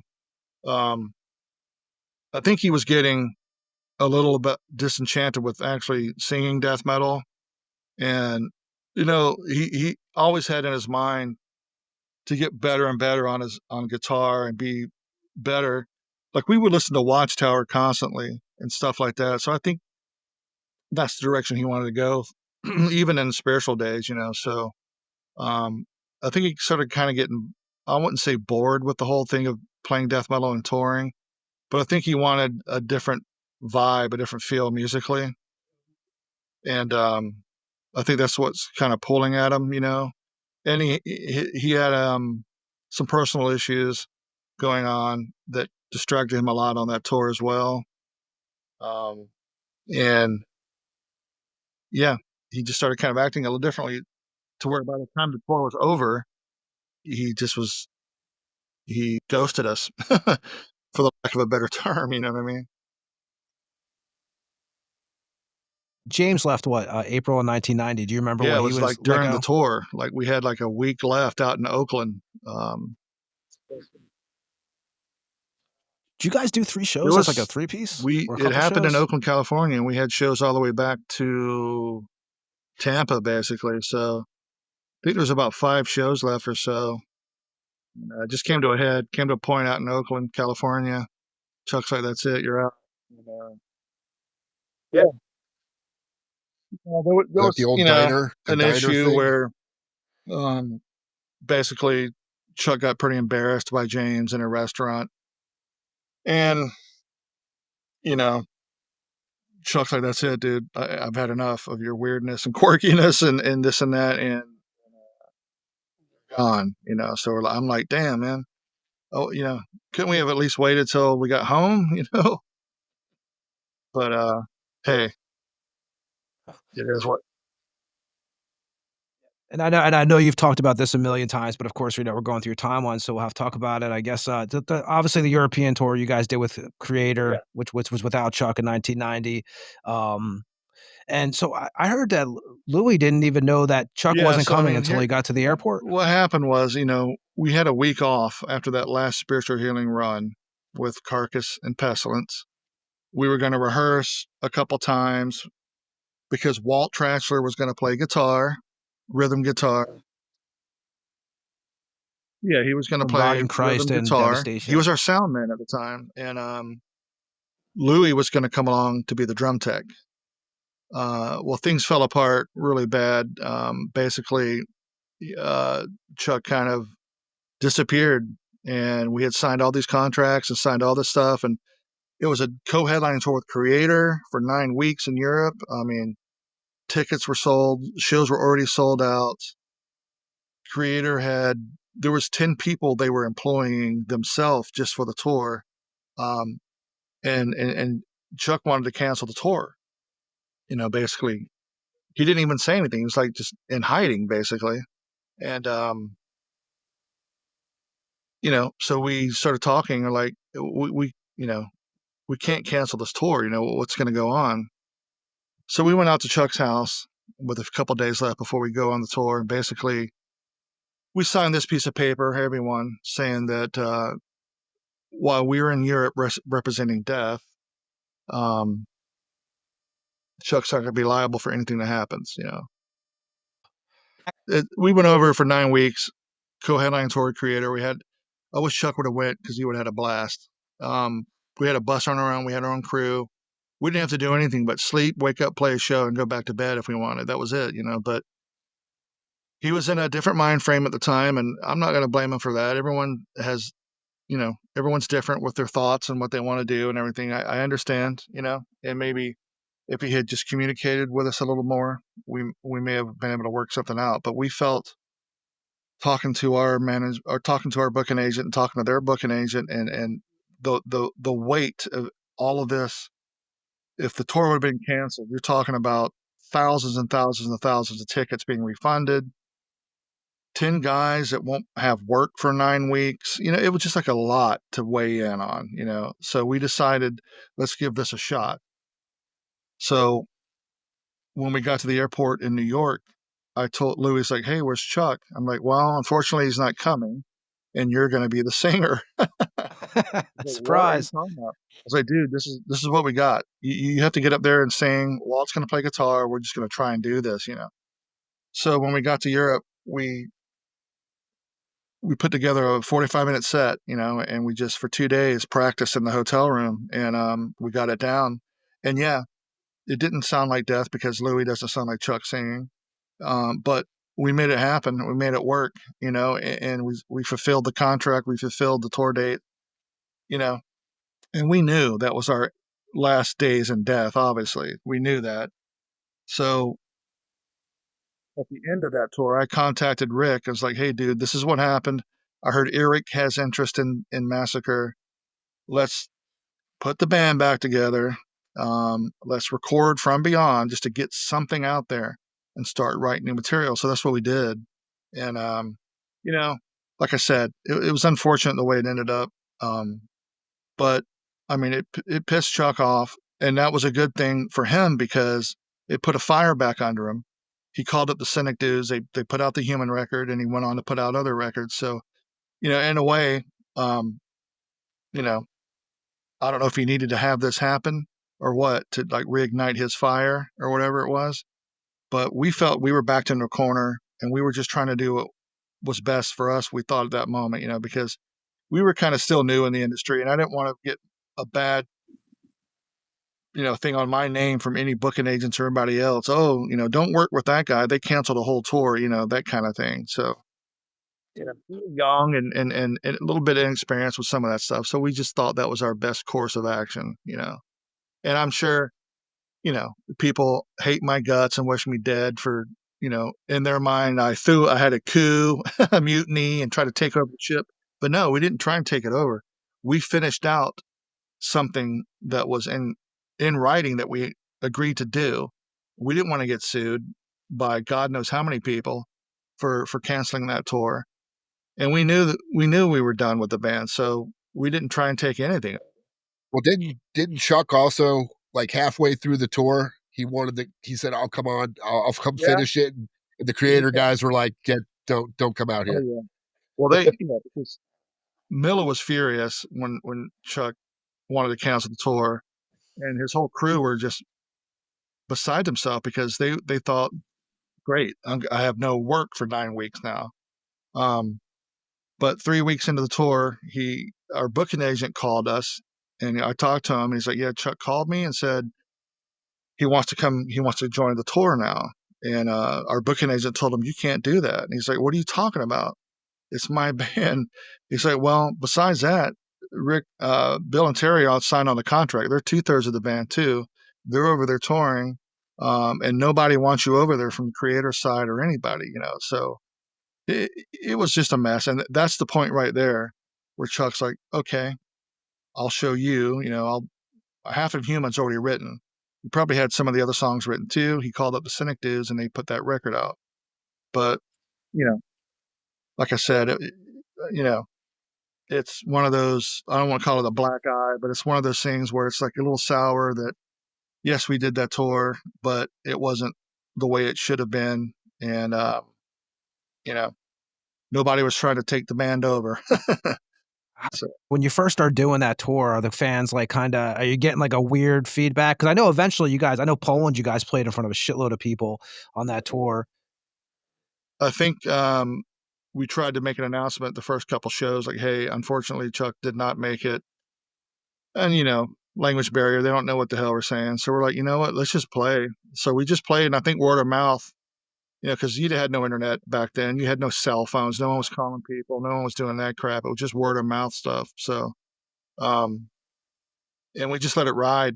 And luckily, I didn't get a bottle or a shiv in my back while I was playing or something. So none of us died. We made it. So yeah. And you, like you said, so basically you call up Rick from Belgium, I believe it was, and you said, "Hey, you had the old demos, right? Let's re-record the old Massacre demos." You guys go into Morris Sound, obviously, 1991 to do the From Beyond record. It comes out in Earache, and all the songs written in '85 and '86 off of that. Yep. Yeah, I called Rick. Me and Bill were in a hotel room in Denmark. I was like, let's just call Rick and Cam and let's just get this Massacre thing going again, because it was always unfinished business. Massacre's like always unfinished business. Like if Massacre could have got signed in '86, put out a couple records, 2 or 3 records. I mean, just imagine the pedigree or the history the band would have even more than it has now. And but it never happened. And so we're like, let's just reform. Let's record those demo songs just to get something out there.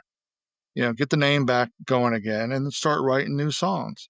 So we did record that album. And then not long after it came out, it took off. Like we got calls for touring already right off the bat. Like, they want you to tour. We're like, what? Okay, yeah. So I think we did 2 tours in Europe for From Beyond.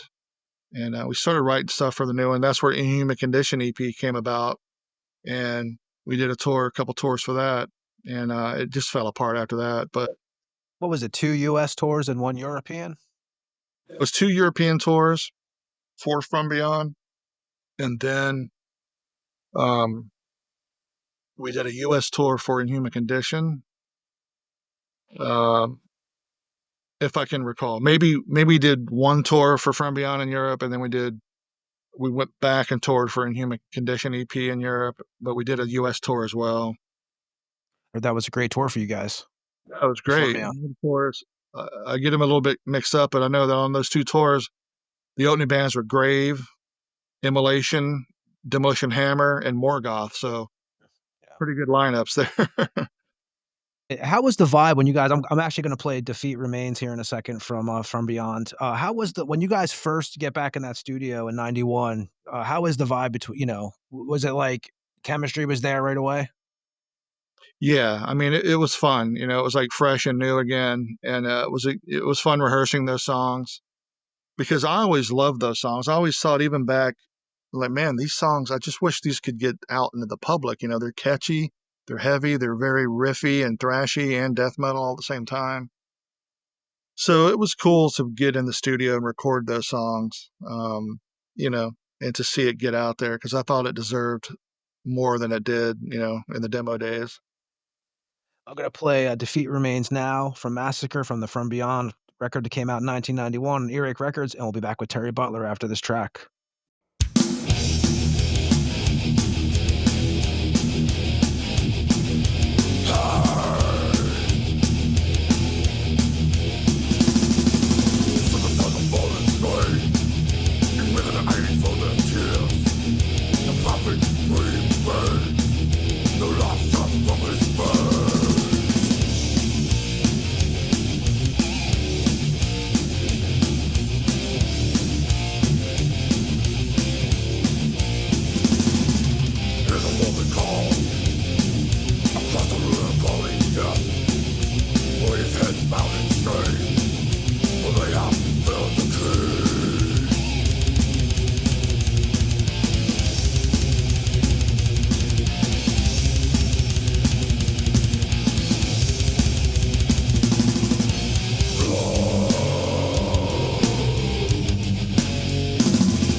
and that was Massacre-Defeat Remains. And you talked about the Inhuman Condition EP, again, recorded at More Sound in 91, released in 92. And I thought it was really cool you guys had Conrad come in and do Warhead with you guys. How was that experience? It was great. It's funny as we originally said, okay, let's do Warhead and let's do War Machine by Kiss on the same EP, But Paul said no. well, I'm not sure exactly who said no, but we didn't do it.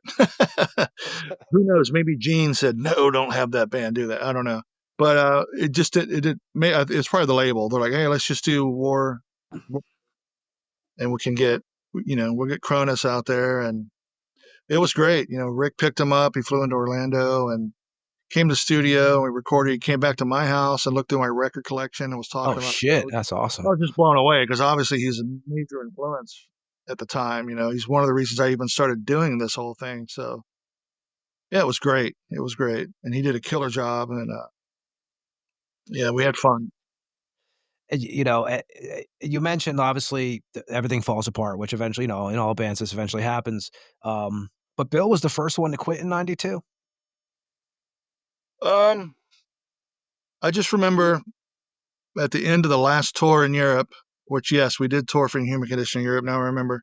Bill and I stayed a week at some friend's place, and when we came home, they were already, things were already weird. I couldn't get a hold of Rick, couldn't get a hold of Cam, couldn't get for this went on for a couple months, and then didn't hear anything, and then I heard that he's in some punk band or industrial band, and like so Bill's like, all right, that's it, I'm out of here. He went to Japan. So wasn't until a while later that we found out that they did that Promise album, You didn't know about that. not at the time. No, it was like incognito, covert kind of thing, whatever. But I did not know at the time. And I don't care, whatever. By then I had started moving on to like 6 Feet Under and whatever, I just thought it was interesting, Bill started the band, it was Bill's band, blah, blah, blah, and they were doing this. But hey, I've learned to if you dwell on the past all the time, you're never going to move forward. So I just like it happened. It was a thing, and I'm doing some good things now. I'm just going to concentrate on the good things I'm doing now. Dude, you're killing it. I have to say, I hate to interrupt this interview, but we always say, me and Ed off the record, we're like, dude, can Hardest you every time I working see who you guys are dude in playing metal. with, I'm like, Obituary is killing it. And I have to say this, as a guy in a local, I call us the Fluffers, right, Ed? And the same people, like we were like the opening band always, but Obituary always treated us great and always treated every band great in Tampa. And I always, and we talk to shitloads of bands on this show on and off the recording. And we always tell them when they mention Obituary, I said, you know what? Those guys are just class act, man. So we're Terry, which we'll go. I'll mention during the interview. I have so much respect for you.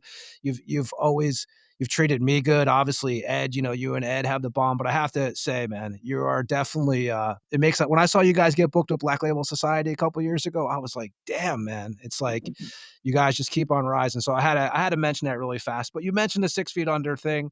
So Alan starts sending you demos in 92 and 93, right? And he's telling you like, hey man, I'm going to be starting this side project and he wants you involved.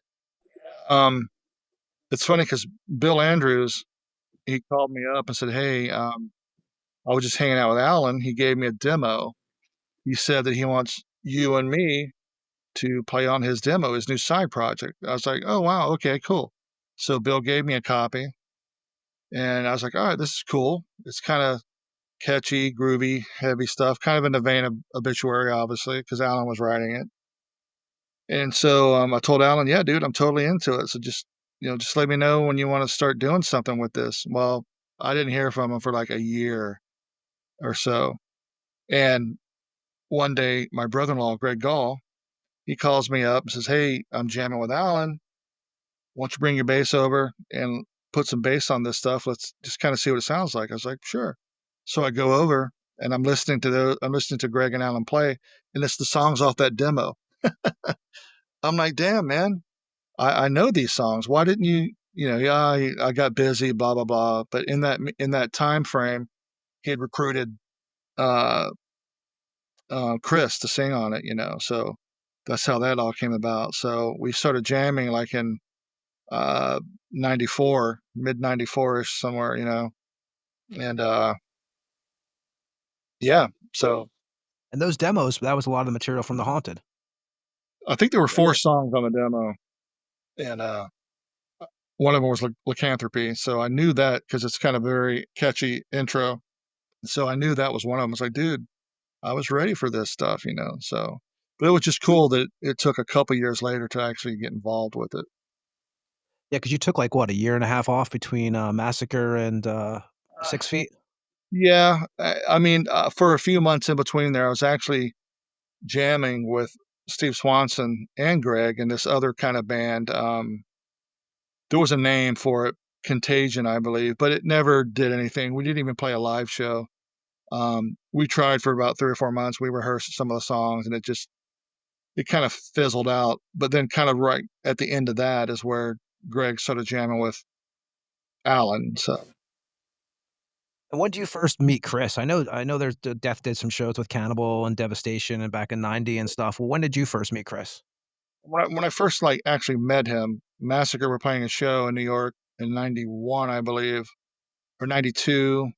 It was called Hangman's Ball, I believe, and I met him. Hey, what's up, dude? Whatever. But I didn't really meet him until one of the first 6 Feet Under practices. And early on, what is he's still with Cannibal at that time for a short period. I think right until your first tour. He was still a Cannibal at the time when we recorded that album, and I think even when we went on tour for the first Haunted tour, and I've heard 2 stories. I don't know which one. I heard during the tour he was called up and told he was fired, which I find that one a little hard to believe because he would have told us, I think, on the road. But I think as soon as he got home, he was notified because he had recorded vocals for some of the vocals for that album, Vile, and then said, "All right, I'm going on the road. I'll be back and record the rest, or whatever." So that Work out. obviously in that time frame they recruited George and whatever, but So then it's like, no, this is now my band full time now. So and it's you, Alan, Greg, obviously, and Chris. And at first, when you guys are, you guys are first jamming, is the vibe there? yeah, um, we hit it off pretty easy right off the bat because the songs were catchy and like I said, they were like in the vein of Obituary. So we were all pretty familiar with that style and the songs clicked, and I learned them pretty easy and we rehearsed and it was cool to get back into the studio after having, a year and a half off of doing not much. So Would you say The Haunted, like, you look at the whole discography for the band, which we'll talk about a little bit, like, was that the perfect example of what you guys wanted to be when you first started that sound?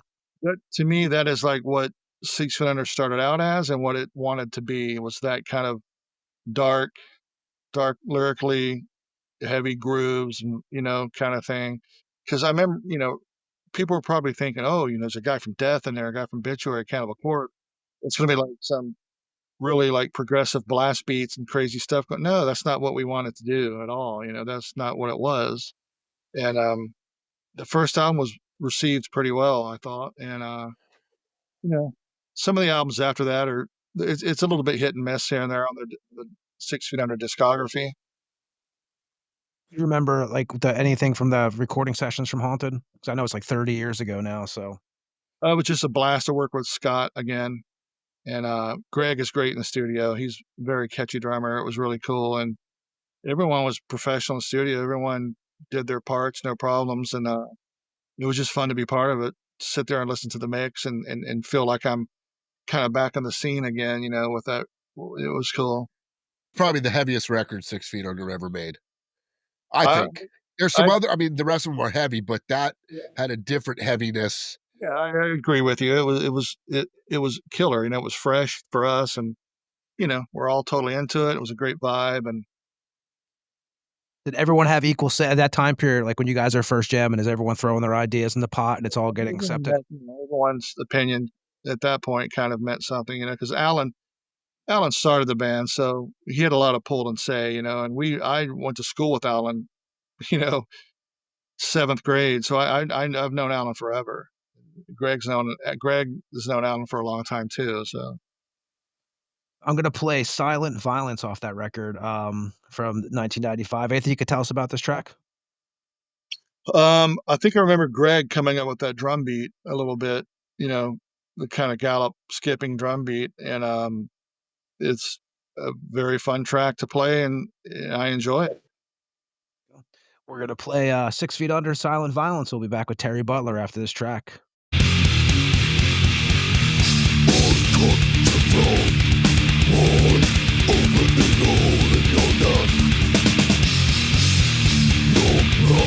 Space my skin, warm and wet. You can feel your heart beating. Scale is listening. Uncut your tongue from your mouth. Dying, you feel yourself slip away. Your dead body will be left unburied. No one will find you.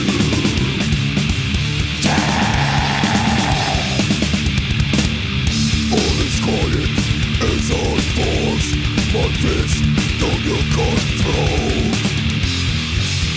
Grabbing tendons and veins. I'll pull your insides out through your lipless mouth. Your stiff body is cold and still.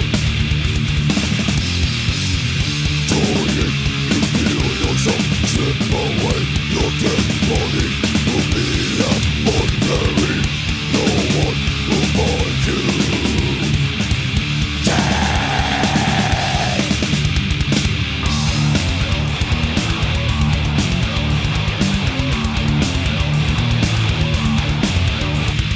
Violence. Silence. Dying, you feel yourself slip away. Your dead body will be left unburied. No one will find you.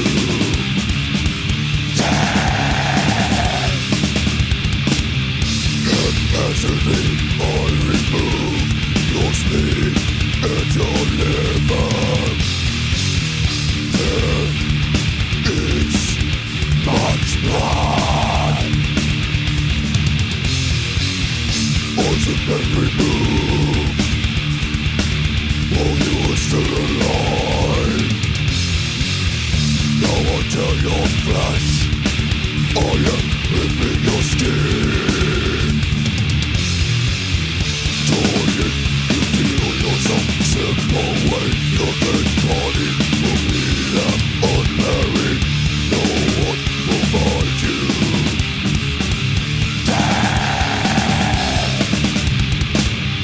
Fingerless, hands clenched, I continue to dissect. Blood spurting from punctured flesh. Your naked body, stripped of skin. Soon you will flatten. Insects infest your flesh.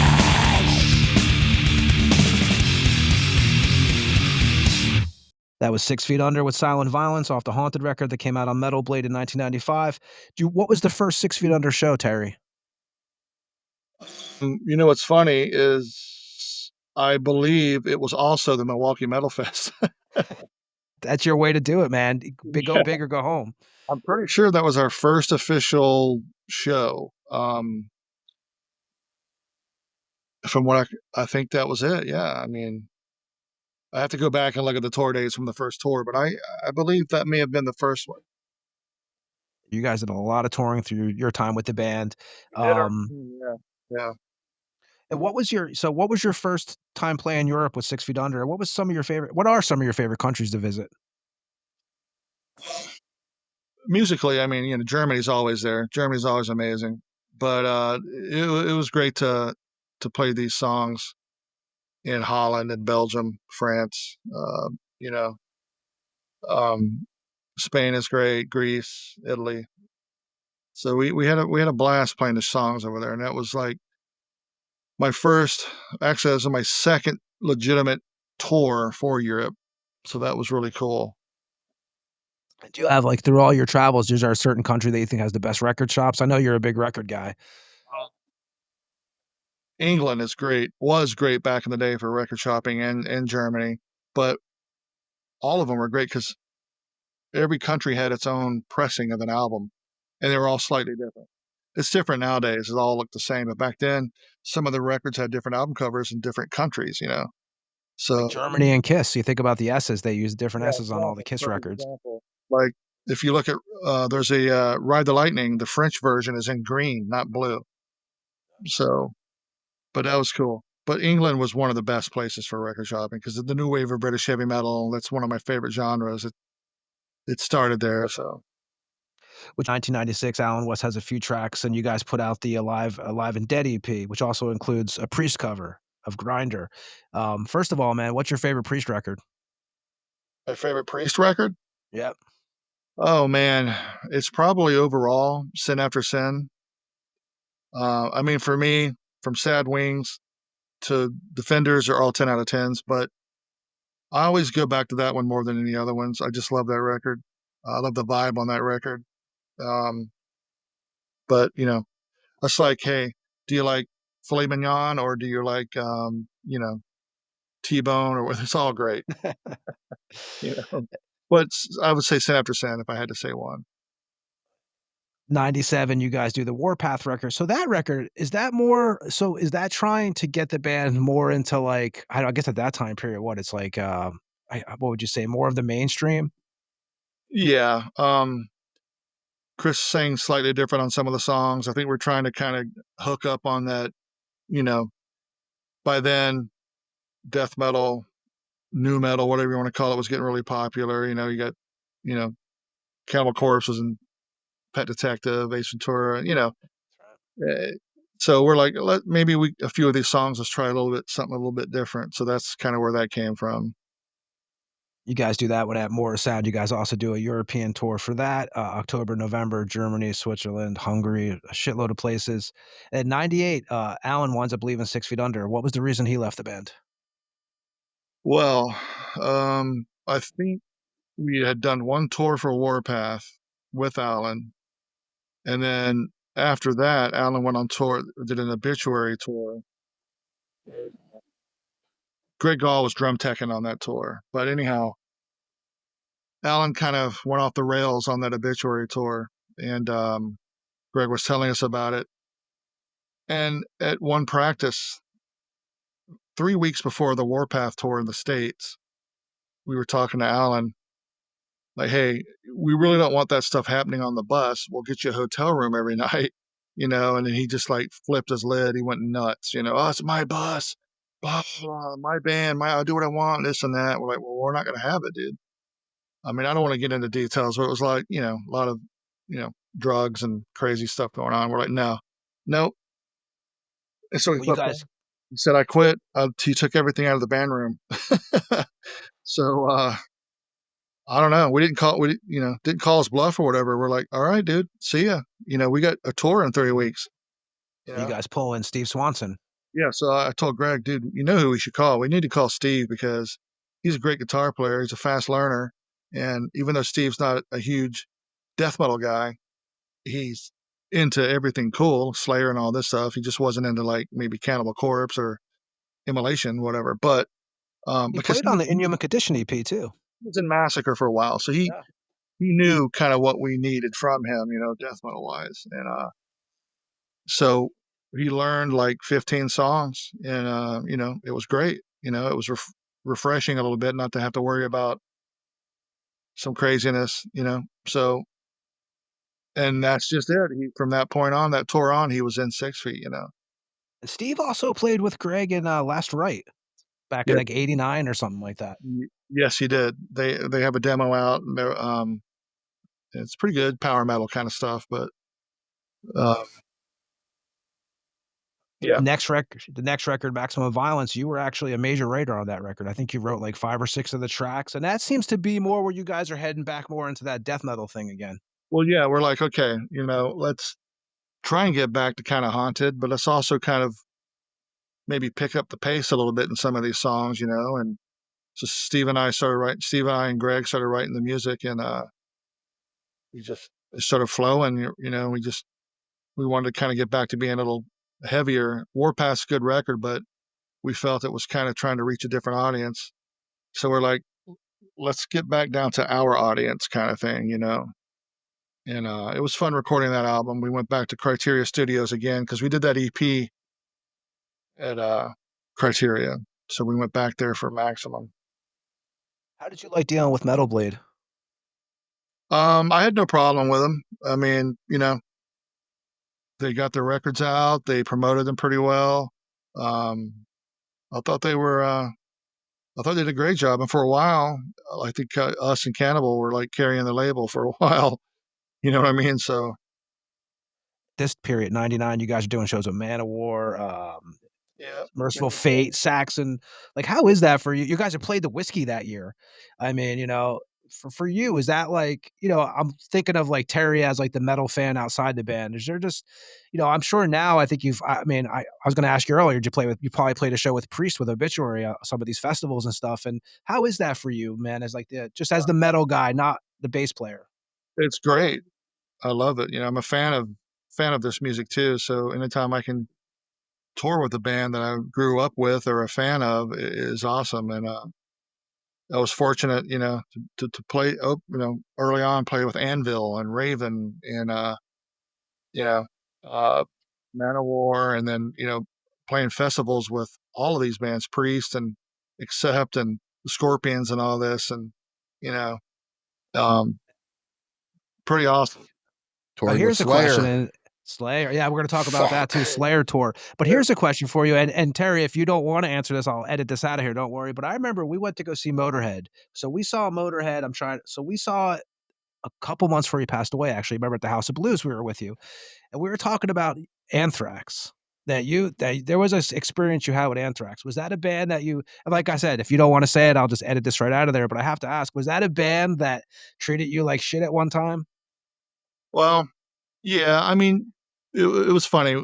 We ran into them in South America, and they were not happy at all. So I don't know what the internal drama with that band was at that time or what it is now, whatever, but they didn't want any part of being around anyone. And, we're standing in an airport in Chile right next to them, and we're speaking English and talking about football and baseball, and they're like not even looking at us. I'm like, it was just funny. Like, I could tell they were just over it. You know what I mean? Now, And is I this think, 6 feet or Massacre? what's that? Is this 6 feet or Massacre? Obituary. Obituary, okay. Yeah. And we're like, okay, I don't know what's going on. They're beat. They can't stand it. They're just, I don't know what's going on with them. They want to be home or something like that. And we ended up playing a couple shows with them, and it was a little bit different vibe then. But then on the Slayer tour, it was totally different. You know, hung out with some of them. They were very cool. Got to know them. So I just think, you know how things are. They may have had a bad travel experience in the airport or whatever, but it just, I'm I always glad wanted that to ask you about I that. talked to them and stuff. In 2000, Brian Slagle recommends you guys do a cover album, which actually you guys sold like 20,000 copies in Germany on this one. You Yeah. guys did covers by Angel Witch, Sabotage, Scorpions, Venom, Deep Purple, Paul Revere and the Raiders. Any of these tracks, were they any of these your choice? Oh yeah, like the Angel Witch track, uh, maybe the Accept track. And we all kind of threw some names into a hat, and kind of culled it down to like whatever 12, 15, whatever songs are on there. But yeah, I mean, it was a fun thing to do. And Slagle and Metal Blade approached us, hey, why don't you do a cover record? Because the song we did on that EP, the Priest song, went over so well, people loved it. And then we did a couple covers when we did Maximum Violence. we did War Machine, and we did Jailbreak, and those were well received. So we're like, yeah, let's give it a shot. So we went to the studio, recorded it. We had a great time, and then, yeah, it just exploded in Germany. It did like 20,000 copies in Germany alone. So because of that, we ended up doing 2 more, which we may have stretched it a little too far, but the first one was really fun to do. Yeah. 2001, you guys put out the True Carnage record. You guys changed the tuning on that. Yes, we tried to be Korn, I believe, But yeah, it's funny as I remember we took advantage of the tuning in some ways, but we could have taken advantage of the tuning a lot more, I believe. But we were just trying something, I guess, whatever. That's the one thing. A few of those records in a row, we kind of, I don't know, we try to have a different identity on a couple different records and it didn't quite work. That's why I think on Bring Her Blood, we kind of got back to what we were doing, Yeah, 'cause you guys changed the tuning back on that one also, and, kind of I returned to that beginning hey, style. I wanna mention, I remember before we jump ahead, in 2000, 6 Feet Under was on a tour and you guys were playing Philadelphia, and Cannibal the Cannibal tour I was on with Diabolic were playing the same night, and we combined the shows, I and remember. that was I got it on video. That was the first time that Chris had talked to the Cannibal guys in years. And Yeah. I was rolling like TMZ backstage, man. I was waiting, but nothing happened. It was actually really it was awesome. It was actually a really like cool experience. But you guys absolutely and Paul literally at the Tampa Museum like said it straight up to me. He's like, we got murdered that night, like 6 feet under, because it was true. Like that Yeah. was such a heavy fucking show. Like for all those bands to be on, because God the Throne and obviously Cannibal, but you guys fucking and remember Cannibal, you had to play before Cannibal because they Yeah. wouldn't, and you murdered. I mean, it was just, and that Trocadero is a great fucking place. Well, But I mean, yeah, when we were on, we were a good band, Greg, Steven, myself, when we were clicking it on, we were good, and that was a lot of energy that night, and we wanted to do good. So Steve we, said it that day too at the museum. He was like, "We fucking killed it. Here comes Paul." So I mentioned it to Paul. I walked around and saw him, and he's like, "Yeah, dude, we got killed that night." It was a great show, though. it To was, see 6 Feet and Cannibal on the same show. I mean, who would have yeah, thought? that was a great show. Yeah. So I just figured that's part of history for Terry because it was. I remember you You've were mentioned that on here backstage. before too, yeah. Yeah, but Yeah. with Terry, I remember that night because I talked to you a bunch that night, and you were like, "This is cool. This is different," Yep. and but yeah, it was definitely murder. You guys murdered for sure. Speaking of murder, you guys on the True Carnage, you guys bring in Ice-T on, obviously One Bullet Left. Yeah. Um, yeah, that was, so Brian Slagle hooked that up, right? And what, Chris went out to New York City for that? Yeah. So we wrote the whole album at the rehearsal place at Greg's house, and then um, the idea came up. Let's get Ice-T to sing on this. So Slagle hooked it up. Chris had his lyrics written, and I remember there was a small time frame because Ice-T's filming Always, TV that show. Law show, right? That TV Yeah, show he's on. he's filming Law and Order, so he doesn't have a huge window to do this. So Slagle and Chris flew up with the tape, and uh, Ice-T showed up to the studio, and he hadn't heard the song at all. From what I told, he hadn't heard the song or anything, but he came in. I think he listened to the song, his part. He listened to it about 5 times in a row, and he said, "All right, I'll be back in an hour." And he came back and busted those lyrics out like right there, and they were blown away.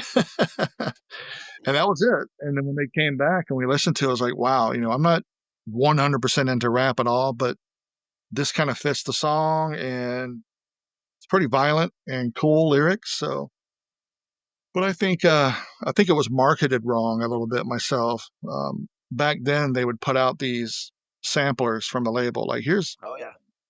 True Carnage is coming out. Here's 3 songs from the record, and that was one of the songs. I'm thinking, why did you just give everyone that song for free? You could have put a 30-second clip of it on there, but no, you did the whatever.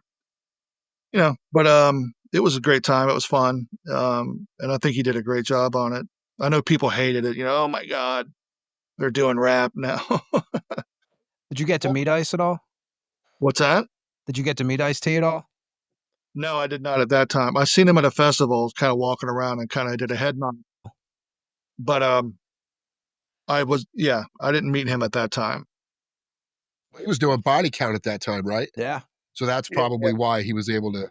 And that's the whole reason Chris wanted him, because I think Chris played a show with Body Count when he was in Cannibal, and he's likes Body Count and whatever, and it was just one of those opportunities. Hey, let's have this guy who's extreme at what he does play on our album that's supposedly extreme too. So He was at Sun and Steel over in I don't know if you were at that, Terry, that festival they did in St. Pete, actually, at the Pinellas Park Expo Center, and we actually met him there, and he was, he was okay, man. He was, walking around because Body Count played that show. yeah, Deicide played. I know about that show. I was actually on the road, I believe. I Wow. wasn't here when that show went on, but I know about that show. Yeah. Yeah, because Rivet Rag, you remember the zine we used to do, me and Jack Radinsky, that was actually we did the pamphlet, what do they call what the hell is it? Fuck, my mind is going blank. What do they call that for the shows? The guide, the media guide for that event. But 2001, obviously, too, Chuck passes away. And do you remember when you got the news? And, I know, you know, I mean, you guys obviously probably didn't talk too much beforehand, but do you remember when you first heard that Chuck passed? Yes. I believe someone called me. My roommate, actually, I believe at the time, called and told me that he had heard that he had passed away. I think from blabbermouth or something. I don't know, but that's how I heard about it. Yeah. And you guys had run into each other at a few festivals. You guys never really talked at the Yeah, I end? saw him at Milwaukee Metal Fest one time, and it was like in a common room, and there's like 500 people, and it was loud as hell. And I saw him in the distance, and he was kind of coming my way, and I was like, you know what, I'm not ready for something like this. I don't want to try and scream over the people's to try and talk to him, and then what if he comes to me and he's kind of being a dick? I'm gonna have to be a dick back, and I don't even want to do that right now. You know what I mean? So, yeah, unfortunately, I didn't speak with him at that time, but you know, it is what it is. In 2003, you guys do the Bringer of Blood, which we mentioned, which you guys changed the tuning like we mentioned also. You guys kinda go back to the older style on that one again. Bringer of Blood.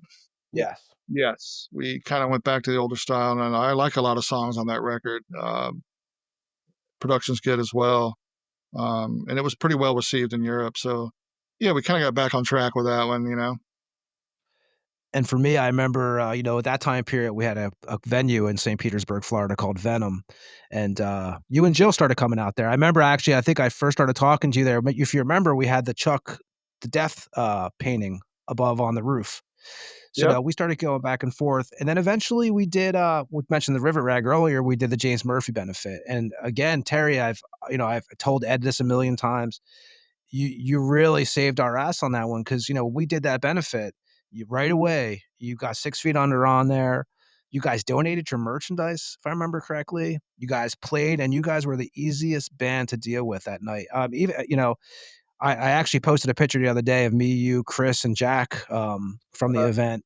Yeah. Yeah, and man, I first of all, I've thanked you before, but I have to say, man, you really, that was amazing what you guys did. I think Uranium actually came out for that show too. But it's weird for me because sometimes I hear this and that about like even with Chris, and for me, I never had a bad experience because I went to the Cacophony radio station and did the promo for the show with him and stuff, and everything was decent. And I really want to thank you, man, because I believe that you were like the power behind that show because you guys were the easiest, and you at that time period.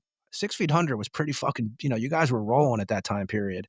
And I'll never be able to thank you enough for that, man. You're welcome, man. It was a good night. It was fun to do that, and I'm glad it happened. 2004, you guys do the Graveyard Classics too, which you guys do the Back in Black record, which Ed hates AC/DC, so I don't even know what to tell this guy over here, but Webb is totally anti AC/DC. I don't get it.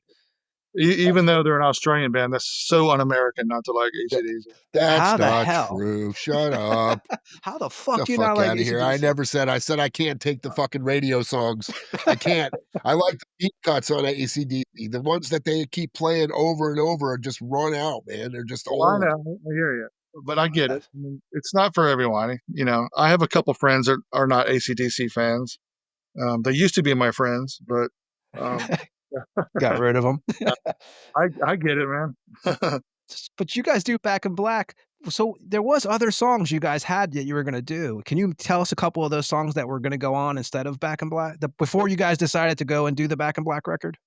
Yeah, we had a whole list of songs picked out. We were going to do like something from Mob Rules by Sabbath. I remember that. But I think at the 0 hour, we're like, you know what? If we really want to freak people out and do something completely out of left field, let's just do Back in Black in its entirety.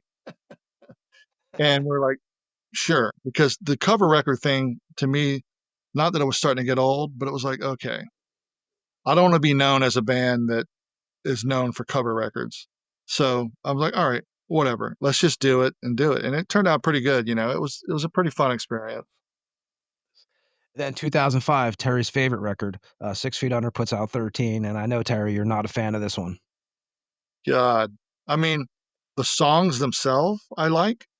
I think there's some really good songs on there, but the production is terrible. It is horrible. It's like it was mixed in a different room, and you're trying to listen to it in a totally another room, and you're like, okay, I can kind of hear it. It's muffly, but that's the mix. It's like a wet And that was blanket. mixed in Miami, right? At the Hit Factory? No, um, let's see. No, that one, I'm pretty sure that was done at Morrisound. Um, but it just sounds like a wet blanket thrown over the speaker. You know what I mean? It's like I'm waiting for some treble to come into it for some mids, and it's dull and lifeless to me. And I listened to the record one time, and that was it. I haven't listened to it ever again. Like I said, playing the songs live, totally different experience. They sounded good. I liked them, no problem. But listening to the record, no way. No. Then 2006, we actually just had Sam Williams on here. God, it's episode 86, so it wasn't that long ago. 2006, you also become involved with Denial Fiend. Like I said, we had Sam on here and stuff. And so, how did that all begin? Well, Sam and I have a mutual friend, Mark Odachuk. I mentioned him earlier. He wanted to do this project called Shadows with Knives. And it was like 4 songs recorded at Sam's studio in his house. And on that, Cam was singing on that. And I hadn't had any contact with Cam at that point forever. And I was a little skeptical. But when I met him, you know, at Sam's and everything was fine, no problems. We talked about the past, kind of whatever. And he did a good job singing on it. And so we shopped it around a little bit, and no one really bid on it, you know. But out of the ashes of that, the Now Fiend was born. Like a few months later, Sam's like, "Hey, you know, I got this full-on kind of metal, punk thrash thing going. You want to be part of it?" Absolutely. In fact, I think Jill actually hooked it up for me because she was talking to Sam's like, "Hey, won't you have Terry play on it?" And Sam's like, "Great idea." So, And you sorry. guys get Beeson on there too. Oh, Curtis. So out of that, like, you know, we recorded that album, and Curtis Beeson from Nasty Savage played drums on it. We put on an EP first, 7-inch first, and it was really cool. It was fun to play on because it was totally different music. Sam is like so intricate and technical of a guitar player. Some of the riffs he was coming up with in Denial Fiend like blew my head off. It's like way more than death, you know what I mean? It's like wow. And I think it turned out great. That first record, They Live, is killer, you know. I love it. And Cam did a great job on it, you know. And but the wheels started falling off. I know that's weird. Cam's involved and some wheels come falling off of something. Anyhow, um, I so still we have provided this. I still have the Dead Awakenings EP you guys did. I still have the Xerox. You guys had those little mini CDs with the thin covers, the logo on there. Um, and actually, I was at your guys. I think me and Ed were at, because I think the first show you guys ever did was at the Crowbar, over in Ybor City. Yeah. So I remember all that. And you at first, like you said, obviously the wheels came off eventually, but when you guys are first getting together with you, Curtis and Cam and Sam, is it like, again, everything's cool at first? Yeah, it was cool. Everything was fine, playing those songs. And then basically what happened was um, we had a tour lined up opening for Vital Remains, and Cam's passport was revoked. So the tour was going to be canceled. It was canceled, but we struck a deal with like the booking agent and some of the promoters that if we came over, if we had reformed Massacre and went over, and Denial Fiend can open for Massacre, that we would kind of save some of that. So that's what we did, and it was basically Denial Fiend with Steve Swanson. That's what Massacre was. Yeah. I remember Sam was telling us that. Yeah. Yeah, I mean, it wasn't the greatest, and we made it work, whatever. But so, and then after that, we started kind of writing songs for the new record, and Cam was poo-pooing on them, and he started talking shit about Sam. So Sam called him up and said, "Adios, muchachos, you're out of here." And we got Blaine from The Accused to sing on the second record. Yeah, we had Blaine on here also. Yeah. I'm actually going to play Let the Blood Flow from the first record, They Rise, that came out on Ibex Moon. Anything you could tell us about that track? Um, you know, like I said, I love the songs on that record. It's a great record. Even Cam did a great job on it. And I love the lyrics and everything. He's got some clever lyrics in that song, and but I don't know. He just his ego got the best of him. So unfortunate. Well, we're going to play Denial Fiend, Let the Blood Flow. We'll be back with Terry Butler after this track.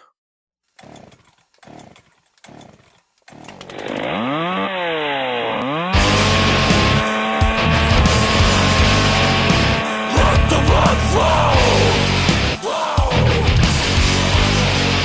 Let the blood flow. Let the blood flow. Let the blood flow.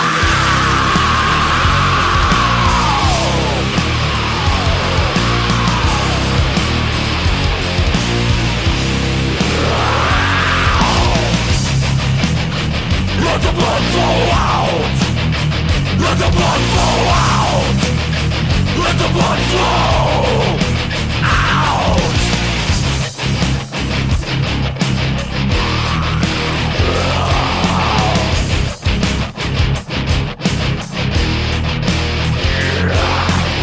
Let the blood flow out. Let it spill on the floor. Let the blood flow out. I wanna turn to your door. Let the blood flow. Let the blood flow. Let the blood flow out.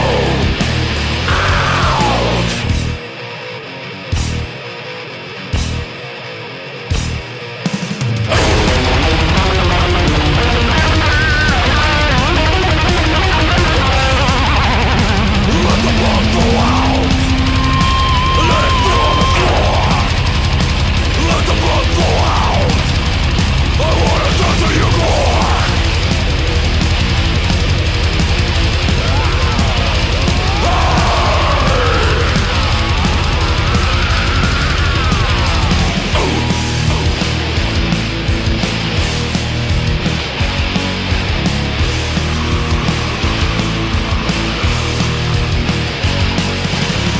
Let the blood flow out. Let it spill from your veins. Let the blood flow out. I wanna see you in pain. That was Denial Fiend with Let the Blood Flow. So 2007, 6 Feet Under puts out the Commandment record. You guys work with Eric Rattan over in St. Pete at Mana. How was that experience? It was very pleasant. I've known Eric for quite a while, and it was a nice atmosphere. I think we may have written that album in the studio. Like, we didn't have any songs to go. We just showed up and wrote that album in the studio and recorded it there. And it was a nice atmosphere. I had fun doing that. Stressful, obviously, because you don't have any songs and you got to come up with 10 songs in about a week. But Crazy. I think he pulled it off, and there's some good songs on that record. I like that record. You guys toured off that. You guys did a Euro tour off of that record, right? Yeah. In 2008, you guys put out the last full length that you're involved in, the Death Ritual, again on Metal Blade. Back in more sound for this one. Any members from that recording? Yes, it was a good session. I remember. It's always great to be at Morrisound. Some good songs in there. What's cool about that is Chris Carroll, the guy producing and engineering it, he hooked up Iggy Pop. I was going to ask you about that. Yeah, spoken word at the beginning of one of their songs, and that was really cool. Because Chris had done an album with Iggy Pop earlier, and so that was fun. I think we did a cover on there too of Motley Crue, the song "Bastard." Bastard, yeah. Which I mean, I never asked you, but I've never taught you about that in all the time I've known you. Like, obviously, I always say on this show, the first two Crue albums, when I was a kid, that was at that one point, that was like kind of heavy, right? Shout Out the Devil and Too Fast for Love. Were you a fan of those records at all growing up? I like the first two, yeah. I mean, I wasn't like a huge fan. Like, I don't recall ever like putting the record on at home and rocking out to it, but I had the records and I liked it. It wasn't like I didn't freak on it, but Bastard's probably the heaviest song they had of all that material. Yeah, so I had no problem with recording it, You guys do that, and then 2010 is when things start changing for you, right? Which you basically start filling in for Obituary. When Frank's gone, you basically do that. So when do you first get the call? I know you know the guys, you're friends with the dudes, but so for you, when you get the call, hey, can you fill in? Like, are you just like, it's the next step? Like, man, this is it's Obituary. It's funny because Frank Watkins called me. I think it was 2008. They had a festival run set up in Europe, and he wasn't going to be able to make it because one of his children were going to be born. He wanted to be home for that, obviously. And 6 Feet Under had some touring as well at that time, but there was one conflicting show at the beginning that I wouldn't be able to do for Obituary. So they're like, okay, well, we'll ask Steve DiGiorgio, which cool.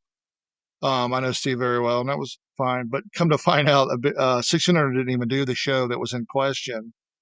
So I could have done that. But anyhow, it was cool that Frank wanted me to do it, or the band were cool with me doing it. So yeah, so fast forward a couple years, the fallout of Frank, what happened with Frank, they called me up. I think it was John or Trevor called me and said, hey, here's what's happened. We got a tour lined up in South America. Would you be interested in doing it? And I, faster than the speed of light, said absolutely. So went off and did that. And that was like February of 2010.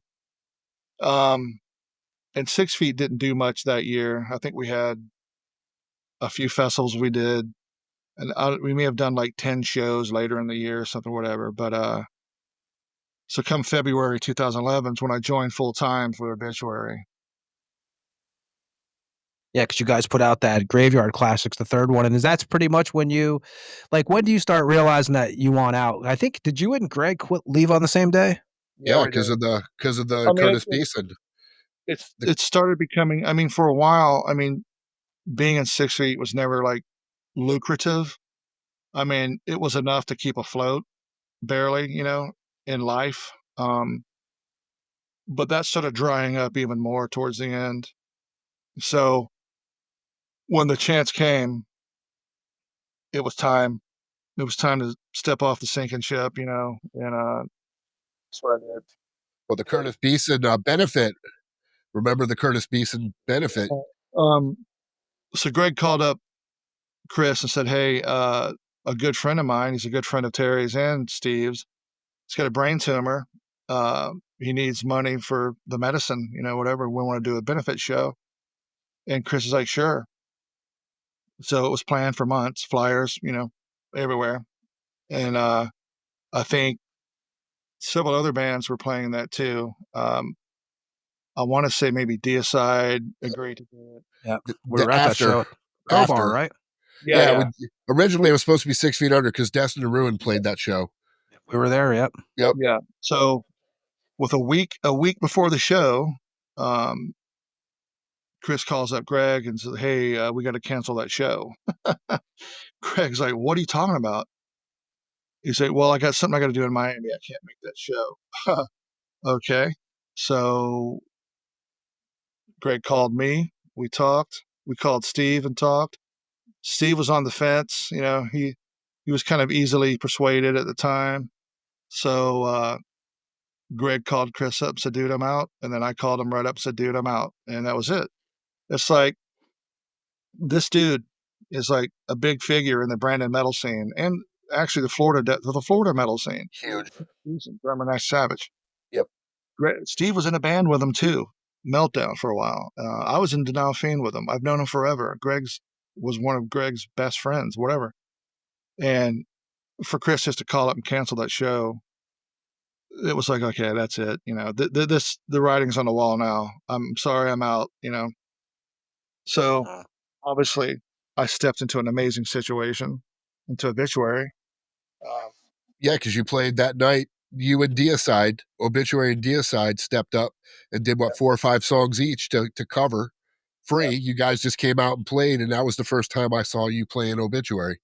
And was blown away, dude. I was like, holy shit. Because not that I wasn't a Frank fan, but your tone compared to Frank is, you know what I mean? It's when you hit the chords in Obituary, dude, it's a different. I told you that when you did it in Massacre too. That when you hit, because of the rat pedal, the way you play, you just have a bass tone that's heavy as fuck. And I remember when you were playing those, the Cause of Death, I was like, holy fuck, it was different. And I knew, I was like, this is badass.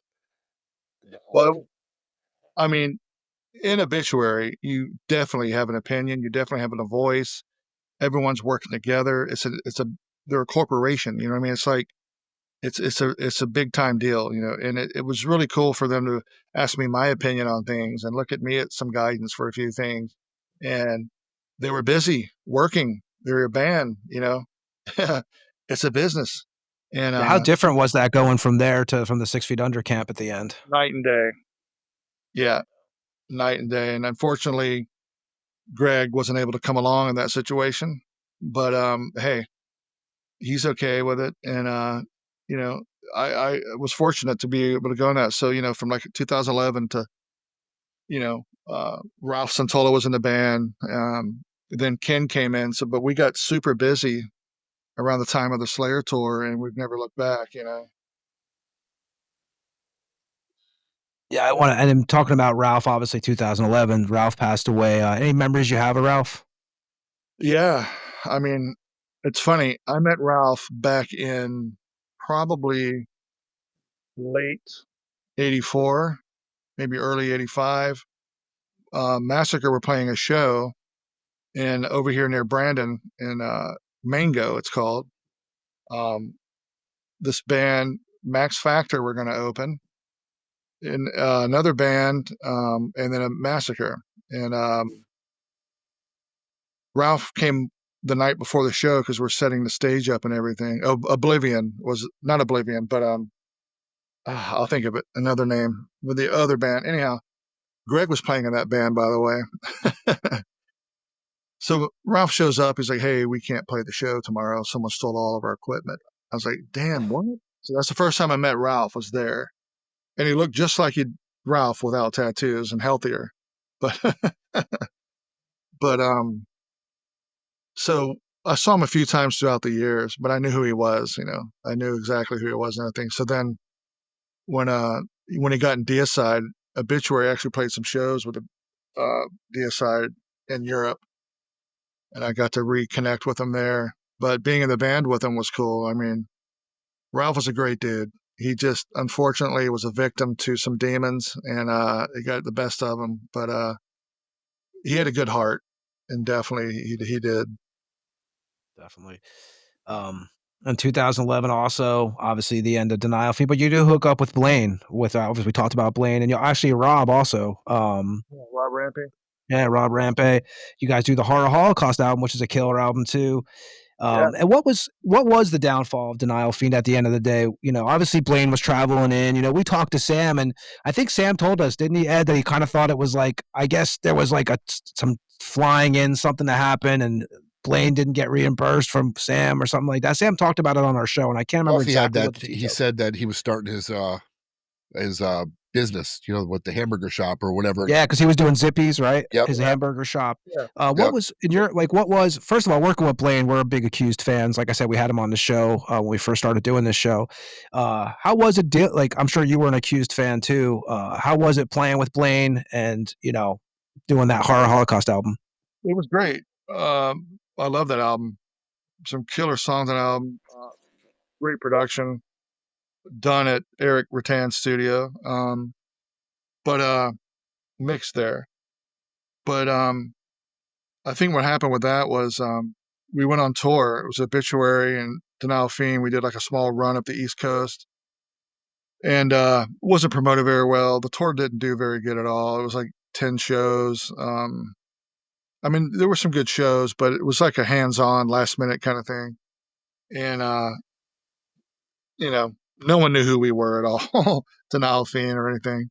And kind of out of that, there wasn't much money to get paid to go around. So I think Blaine got real discouraged and just flew home, and that was it. So Sam got busy, with his Down by Law and stuff, and Obituary started getting more busier. So I think it was just Denial Fiend. The door hasn't been closed on it. That's what Sam was saying. Yep. The door is like, slowly creaking. So I don't know. It's like if we ever got time, I would fully do another album, but you got to find the right singer and stuff. So it's just. That's what Sam was telling us he would do it again too. So we just talked about it with him. I saw Sam at the Orpheum maybe last year or something, and we talked about that and laughed about it. He's like, "Well, I guess I should start getting some riffs together for another Denial Fiend." Well, you mentioned busy. 2011, the return of Massacre, right? Again, another time period of the band. It's Rick, obviously Mike on drums, Mikey Mazzanetto, Yep. and then Mr. Ed Webb, who is with us right now. So you guys, first of all, I've heard the story from Ed, so I'll let you tell it though. Like, how do you guys put it together, and how do you choose Mr. Webb over here? Well, I remember Rick posted a video. I'm assuming it was Facebook at that time. I don't know if it was still MySpace or whatever. Maybe Facebook. Anyhow, it was an old Massacre show in Europe. And I said something like, wow, it's a shame that we couldn't have put out a few more records with that lineup, whatever. Rick and I sent a few messages back and forth, and it was like, hey, would you be interested in playing some of these songs again? I was like, sure, why not? So he's like, well, I got a killer drummer here, Mikey. He knows the songs, blah, blah. So went out there and rehearsed the songs, and it was like, oh, this sounds killer. So like the old days, and there was a guy there he brought in to sing. I forget, but it didn't sound horrible, but it wasn't what we wanted, And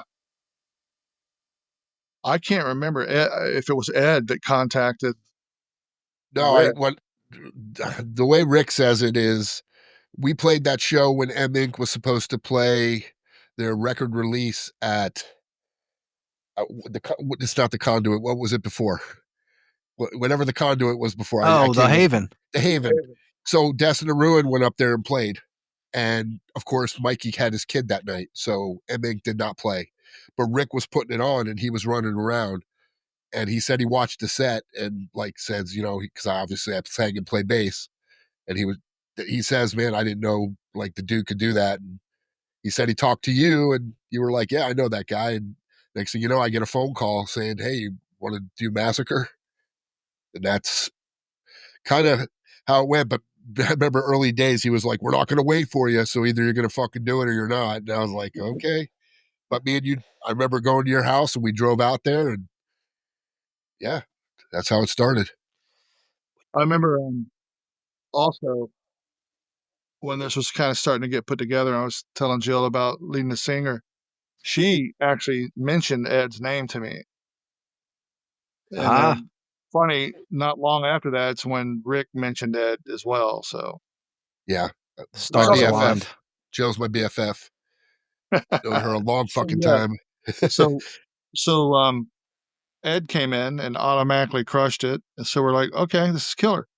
So we got on the 70,000 tons of metal cruise. 2012. Yeah. I like, just a old school band that got back together and they got us on there at the last minute, but we got on there. And I think we already had the 2 tunes that we wrote. The Condemned by Succumb the to Shadows Rapture EP was done already? say it again? The Condemned by the Shadows EP was done No, already? that wasn't recorded yet, but we had the 2 songs done for that. Yeah. Because we were writing new stuff, and that's when we went on. We got the 70,000 tons, which Century Media. Obviously, we rode down there with Jens because I rode with you down to Miami. With was it Death Metal Dave? We drove down to Miami and we took Jens with us, and I didn't even know who Jens was. No idea. I was sitting in the back seat with the dude from fucking Century Media. Yeah. So we played, and I remember after we got done playing, we played that small bar. I saw Robert, the owner of Century Media, and Jens on the stairwell, and they're like, "Oh man, that sounded amazing." Blah blah. He's like, "We would like to offer you a contract." Handshake deal right on the boat. And I was like, "Wow." So when I told the other guys we met, they were like, "What the hell?" So our show on that boat's what got us signed. Well, they had heard because they missed us. Remember, we were the lucky ones that played at 3:00 in the morning the first night. And I remember we were standing there. It was the bigger stage, and I'm like, "Ain't nobody coming." It was like 20 minutes before we were playing, and it was like almost fucking empty. And I was like, "Oh," I didn't know what to. Then all of a sudden, all the drunks, the first night they packed in, and it was fucking packed, and that was awesome. And Yeah. they had heard we crushed it the first night. And you got to remember that was the night the Venom was playing that cruise, Yeah. Conrad's Venom, and yeah, that was. I remember I walked over and the Robert dude and Yen shook my hand and said, "Handshake deal, dude. We're signing you guys." And I just was like, "What the fuck?" I, that was not expected, like at all. But that's what That was kind of great. started it. You So guys played Vakken that year too, 2012, right? Yep. That was another one. yeah. Remember, we played that new stage. It was muddy. Oh man. And Sure. we were thinking because Henry Rollins did his spoken word, and there was only like a couple hundred people there, and we were like, "What the fuck?" And the next band was playing, and there was nobody there, and I thought this is gonna suck. And then all of a sudden, 10,000 people are fucking standing there, and yeah, that was it's all over YouTube too. That was a great show. Yeah. I mean, things happen fast. We played those shows, and then we Did the EP for Century Media, the 2-song. we wrote and recorded. We had the 7-inch come out, and then we did the album Back from Beyond, and Tim Vasquez, right, at CGM Studios. yeah, we did it at the same place we rehearse, and it's good production. Production's great on. I like it. Heavy. It's good, and we had a tour in the States, and it kind of fell apart into that tour. We had a tour lined up for Europe, but With without DTA. going into detail, as usual with Massacre, it was destined to get blown apart. We played the last show with you guys. Yeah, we played the last one at the Orpheum over in Tampa. It was Yeah, a great show too. It was fucking packed. You guys were. We played no matter every what, show. you seemed pissed off when you guys played. It was killer. The killer Every show performance. on that tour was killer. Like Yeah, it was a every great tour. show. We're playing with Carcass, Obituary. It was good stuff, and the tour after that would have been great in Europe, but Yeah, whatever. it fell apart. Like I said, things happen for a reason sometimes, and Great. that completely fell apart. And yeah, man. But it's funny. Yeah, it was funny to me later on just to hear that Cam wormed his way back in, and one obviously destroyed whatever that was. so, so yeah. Back from Beyond, I thought you got, like I said, I mean, I was on the, which again, Terry, I have to thank you, man, and Rick, actually, 70,000 Tons, that 2014, you guys brought me with you guys on that, and that was the same thing. I remember you guys played one of those nights at like fucking 4 in the morning, because it 3 in was the morning. me, Death Metal Dave, and Ed were sharing a room, and we had to get up and go to the stage, and at first, like Ed said, it was like you didn't see anybody, and all of a sudden there was a shitload of people out there, and you guys killed it that night, man. Yeah, I mean, we were a good band, but just sometimes, whatever. There's just a black cloud. Is what it is. Black cloud over that band. Pen. We got Big Pen following us. Well, you guys did like the DTA tour, like I said, was killer 2014. That you guys finished up at the Orpheum. I'm gonna actually play a song from that record. Now, I'm a little biased. I chose the song "The Evil Within" because I do some backups on that song, so I had to choose that one. Yeah. But yeah, Back from Beyond record. I remember Ed the lyrics of that. I do want to mention, not that song, but "Honor the Fallen." That was written for Jeff Hanneman. Yes. On the fly, as I was driving to Altamont Springs, we wanted something. Rick wanted like a Slayer-ish type of song. So I just started taking old Slayer song titles and I thesaurused them backwards, and it came out. At first, when I listened to it, I was like, oh my God, this is so cheesy. But now when I listen back all the years later, I'm like, it actually is it's a pretty cool, it turned out really good. Yes, good song. And you guys did the Back from Beyond video, which was like Nick Johnson, right? And Ryder McLean, I think, Nick did that for you guys, the cartoon video. Yeah. The animation, I should say. It turned out pretty cool. The old Dust to Dawn fucking type of shit. That was great. Yeah, so I'm going to play I have The Evil Within from Massacre from the Back from Beyond record, and we'll be right back with Terry Butler after this track. This is The Evil Within from the Back from Beyond 2014 album. On the loose, lunatic, contorted mind, embrace this wicked malevolence, eternal agony, never of wretchedness, elucidated, scavenger of torment, time to feed the voices uncontrolling me.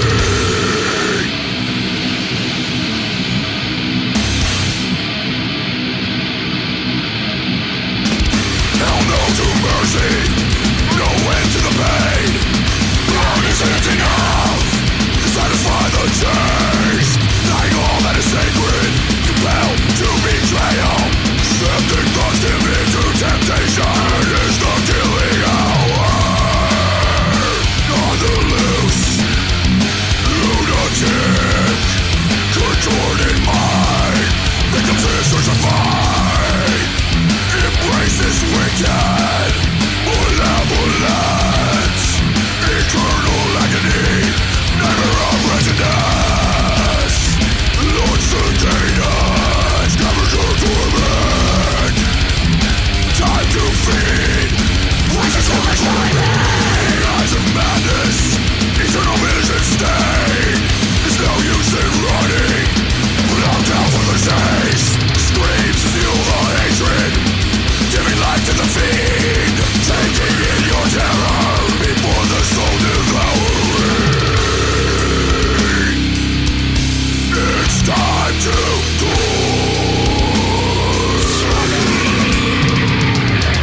you're caught in the fucking web of death. A purgatory of misery, infernal abyss. No one can hear the cries of pain.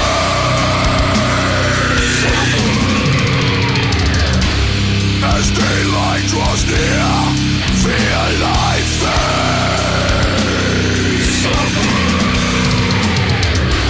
This shattered tomb shall be your grave.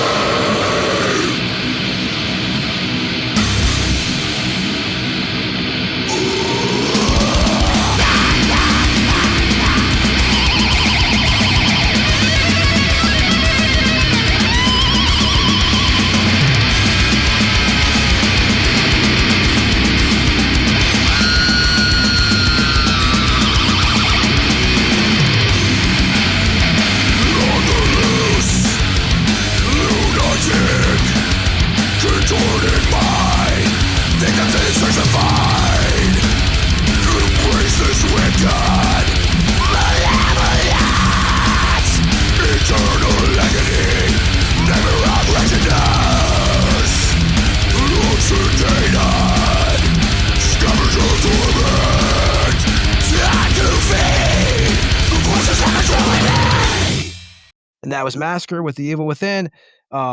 2014, you do your first record with Obituary also. You guys are recording at Redneck Studios, which is basically the in-house studio. You guys do Inked in Blood that came out in Relapse. So how is that, man? You guys have everything in-house, which I think is awesome. And, as you mentioned, obviously working with Obituary is a whole different experience than you've ever dealt with before. So when you do your first album with them, does that feel like it's finally like, even though you've done tours with them and stuff, do you think that when you first put something on an album with a band, then it's really official? Sure. I mean, you can't take that away. You can say I did all these tours, but that would just show up on YouTube or something. But if you do an album and your name's on it, I mean, it's there. Some of those songs I remember for 2 years before we recorded it, we were kicking around at rehearsals and stuff, some of the riffs and stuff. So when we recorded that album, it was flowed very well. And it's great being able to record at the same place you practice because you're so familiar with it. So it was great vibe and energy in the room. And Kenny, he joined in 2012, right? Did you know him before that? He did join then. He did a couple tours with us, and then he had commitments for a whole year of like guitar teching for like Matchbox 20 and a couple other bands. So for For about a year, Trivium too, right? yeah, we were a 4-piece for about a year. Actually, it's funny, we were a 4-piece, but Lee Harrison, he actually played guitar for us in South America. He was the second guitarist, and he's done a couple tours with us where he was the drummer. So trivia question, he's played guitar and drums for Obituary. He also played drums for Inhuman Condition too, didn't he? Yes, he did 2 tours. Yeah. Yeah. So I've been around you guys. It just seems like you guys are all just tight as hell. But is this like the perfect lineup? Yeah, I mean, we have a blast. We're all very silly dudes, and we laugh at all the kind of crazy stuff, and we get along great. And it's just like a big family atmosphere. If you haven't been around Kenny, I mean, you listen. No, I'm talking about on a tour.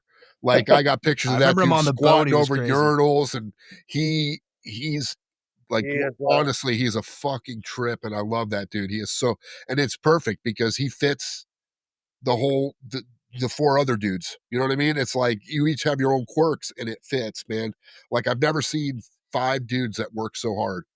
Like honestly, but are like so down to earth because you guys like, especially John. yeah. John is just one of those guys that like you look at him and you're like, dude, and you hear that voice. And I think his voice has gotten better more. Every time he does something, I'm like, how do you do that? Like Yeah. What I noticed about John on the tour, Ed, and we've talked about this too, like you don't see John in the daytime too much. I mean, not the tour, but the cruise. Like he doesn't talk, right? When he's playing shows, you don't really see him much in and the he don't early days. drink. Is that true, Terry? On Yeah, tour that's too? kind of by design. During the day, he doesn't talk a lot. He's kind of quiet.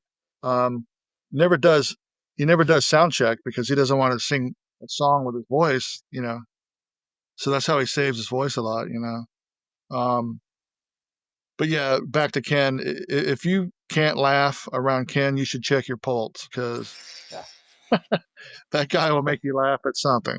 Yeah, he's a trip. 2017, you guys put out the self-titled record again on Relapse, 11 tracks. Now, Obituary, that's a band. Everybody's ideas count. Absolutely. Yeah. It's cool for someone to call you up and say, "Hey, what do you think about this as an album cover? What do you think about this T-shirt design? What do you think about this tour?" You know, and that's cool. That's great. That's the way it should be. You know. That's awesome. 2017, you guys really you guys do the Decibel tour. Was it Midnight, Horrendous, Creator? You guys do the Euro tour, headline tour, Battle of the Bay with Exodus. And then 2018, you do the tour with Skeleton Witch and Dust Bolt, which actually we played with you guys in Orlando at the Haven, which is now the Conduit, in 2018. And then and then you tour with Slayer. I have to ask, man. So, like, you hear a lot of these tours where like you can't go around the main band. Were you guys like around Slayer? How was the tour for you guys? And was it just like, hey Tom, what's up? Hey Kerry, what's up? Or It was. You know, we knew going into it, hey, this isn't really going to be, you know, a moneymaker for you.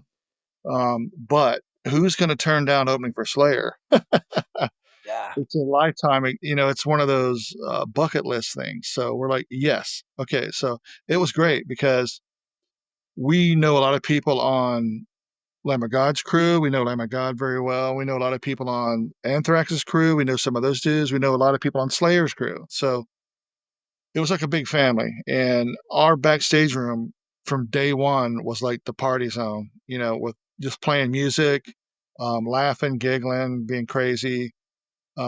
So like everyone would come to our room from all the other bands. It was funny because like early on, no one from Anthrax came around, but then like a week into it, I would see Joey Belladonna pop his head in. It's like, you guys are, you know, you're playing some UFO? Hell yeah, we are. And he would come in, but what's funny is we were getting so loud and crazy that they started moving our dressing room further away from Slayers.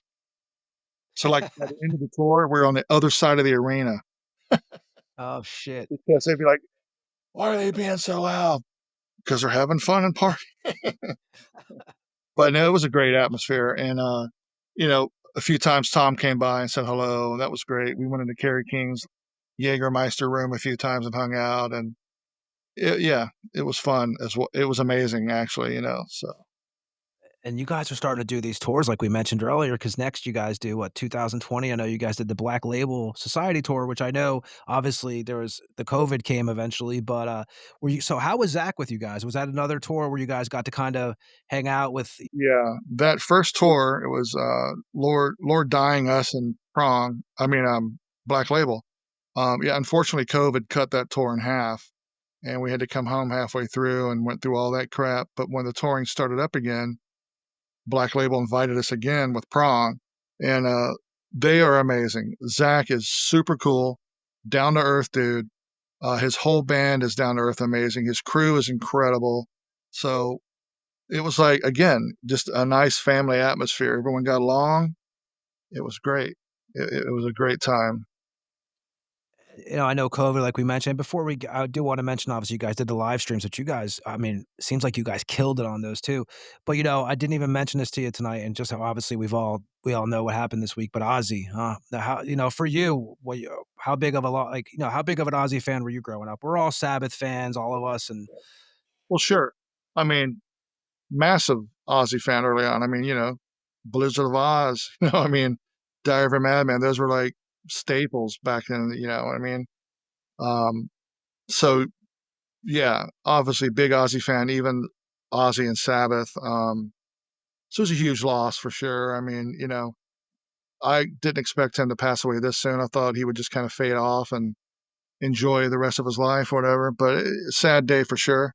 Sad day for metal. Sad day for just in general. He did a kind of lot. like feels like your childhood died. Like Ozzy was one of those guys that make you feel like your childhood's kind of flipping away. You really start Yeah. gives you that kind of feel. I mean, obviously, you know, did a lot for rock, metal. You know, everyone knows Sabbath. Everyone knows Ozzy Osbourne. So I mean, He went big out like influence. a king. He went Big out influence like a king, man. Yeah. You got to give him credit, man. He did what, for 4 or sure. 5 songs with each band and came off his meds to do it, man. That's fucking metal as it gets right there. And Dio, some of these guys, they really hit you, like the Dio got me, that Yeah, really hit me, and we were talking about earlier, like Terry, remember, we saw Motorhead, like, 3 months before Lemmy passed away, me, you, and Ed, at the House of Blues, and I mean, we do. you know, it's some of those just really hit you, but we mentioned, obviously, the live streams, and, Hey, you one thing guys I did wanna a full. mention too, Tony, Yeah. and we might have skipped over was the Florida Oh, Metal Hideous. Fest. Oh, No, go ahead. well, that too, but the Florida Metal Fest Oh, that the Obi yes. put on with, You with know, eh Trouble and John Olivia singing with Obituary. I mean, And that had Terry, to be again, man, we gotta say thank you, because we played that Florida Metal Fest with you guys, and I know you had a fucking big hand in that, we man. had a killer So, slot, dude. We yeah, played right before yeah. Trouble. I mean, Look, seriously, like we we were owe the you a lot last of shit, dude, actually. we played the last band in that room. We were the last Yeah. ones because then Trouble and then it was all outdoors. It It's the was last a time I saw Hoffman from, Malevolent, I mean. Yeah. it was a good show for sure. I had a blast. It was a lot to put on, but it was worth it at the end, you know. Yeah, thank you for mentioning that, Ed. Because dude, we totally, yeah, That Terry. was Like I that said, was man, like that was for ADU. because I remember going upstairs and John was like, "Do you need anything?" And I'm like, "Huh?" He's like, "Do you need anything?" I'm like, "No, we're good." He goes, "If you need anything, you come find me." And I'm thinking, we're just a local band, and John is but John always gave me respect, so I love him for that. You know what I mean? He doesn't treat me like I'm a dog. But yeah, you did forget Hideous though. Yeah, I'll mention Hideous I really just fast. I literally saw wait. I forgot about that too. you guys did like 2 shows. I was at the one over at the New World Brewery, was it? Over in, Yes. Ybor? Yep. But so was that so Terry, me and Ed always talk about this on the side. Was that I think you were there's a lot of shit going on. You were so busy at the time, I think, right? Matt's living somewhere else. That was what in was your version of Wisconsin. what happened with Hideous? I mean, it was. I think some of the songs were good, and killer logo and band. I like the name of the band. It's just we had so much pulling against it that it was kind of hard to make any headway with it. You know, like we But we all lost lived. Greg We because lost Greg, but then Greg after the Orlando show, Greg decided that he did he enjoyed playing, but he didn't want to do shows, which I respect 100% because he just had that drywall business and he didn't want to get bogged down. And then we got James, and it it seemed just. like it. I don't know. You know, it was like a sinking ship, and you're trying to like bail water out of it the whole time, but you're just not making any progress. And it just got to where it just wasn't. You know, it just kind It of faded off. it was, It, and Obituary was getting super busy because we had I was we busy. yeah, we booked that show. We got that Metal Fest in Las Vegas, And I and then couldn't make it. you got booked for a tour right after, and it was like, I what do you couldn't. do? I don't know. You know, it was almost like it was a great idea, and things could have been cool, but it just kind of fell apart. And Yeah, the songs unfortunately, were we didn't. It wasn't because of the songs. It was no, because we had a dude it was living just in Wisconsin. putting time into it and actually getting a drummer that we knew was solid enough and getting somewhere to rehearse these songs day after day. And that's not what could happen, you know. Yeah, James was coming from Orlando, and it was just hard to schedule. Plus, that place we were playing in Lakeland was so weird. Yeah, that's the It only was place I could find to practice. There's a yeah, it was practice room. it worked. It was just the logistics didn't line up. It just And sucked. we couldn't pull enough time together. Like we couldn't get like 4 or 5 days in a row to rehearse this shit. So it just I don't know.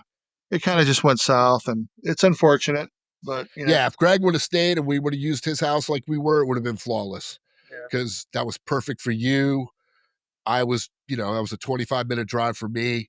But yeah, the Massacre Junior. We'll call it Massacre I remember Junior. you guys doing the show at the New World, and Mark That Prater, I was think, was good. actually mixing you guys. Yeah, Yeah. that was a killer show. We did the Yeah. 6 Feet Under cover that think went over great. Um, both shows were great. Orlando went great too.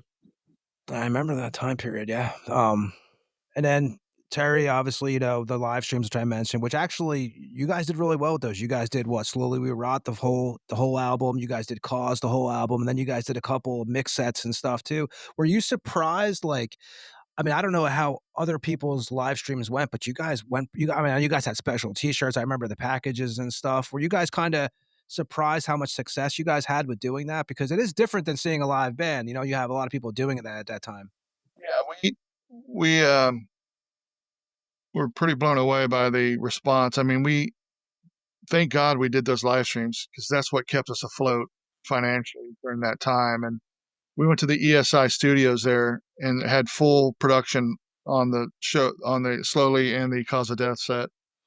And then we did two more back at the studio there, Redneck Studios at John's house. And those did well. You know, like I said, it helped us stay afloat financially until that Black Label tour came up, until someone said, "Okay, world, you can go back to touring," you know? Yeah. 2022 also, you start obviously The Left to Die, which I think starts at the Brass Mug, that whole thing, right? Pretty much. The birth of it, I should say, when you guys did the show that James Murphy played at. Yeah, what happened with that is, this guy from Colorado, Steven Berwanger, he's a huge Death fan. He put the show on, and, I got a call or an email actually, "Hey, would you be interested in doing Spiritual Healing's entirety in its set. James is on board, blah, blah. So I said, sure, no problem. And we played back-to-back nights. Gus Rios and Matt Harvey were on board. Huge death freaks, perfect people to do it. Matt sounds as closest to Chuck as I've ever heard, and he plays his lead spot on. So, again, kind of out of the ashes of that, Rick posted a question, hey, would anybody be interested in seeing a leprosy set like that? And it was a huge response. So I was asked about doing it. And my thing was, I'm only going to do this if Gus and Matt are,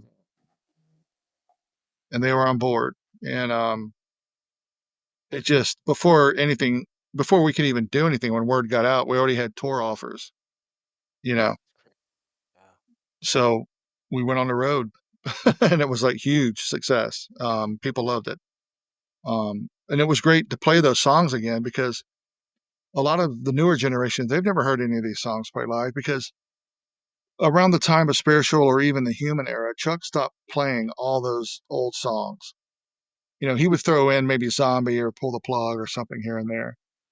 So to go back and play all these old songs that a lot of people never even heard live, with a lineup that's as close as you're going to get, with Matt sounding like Chuck and playing Chuck's lead spot on, and Gus is a huge Death fan. He plays Bill's drum parts perfectly. So, we're just kind of doing what we can now.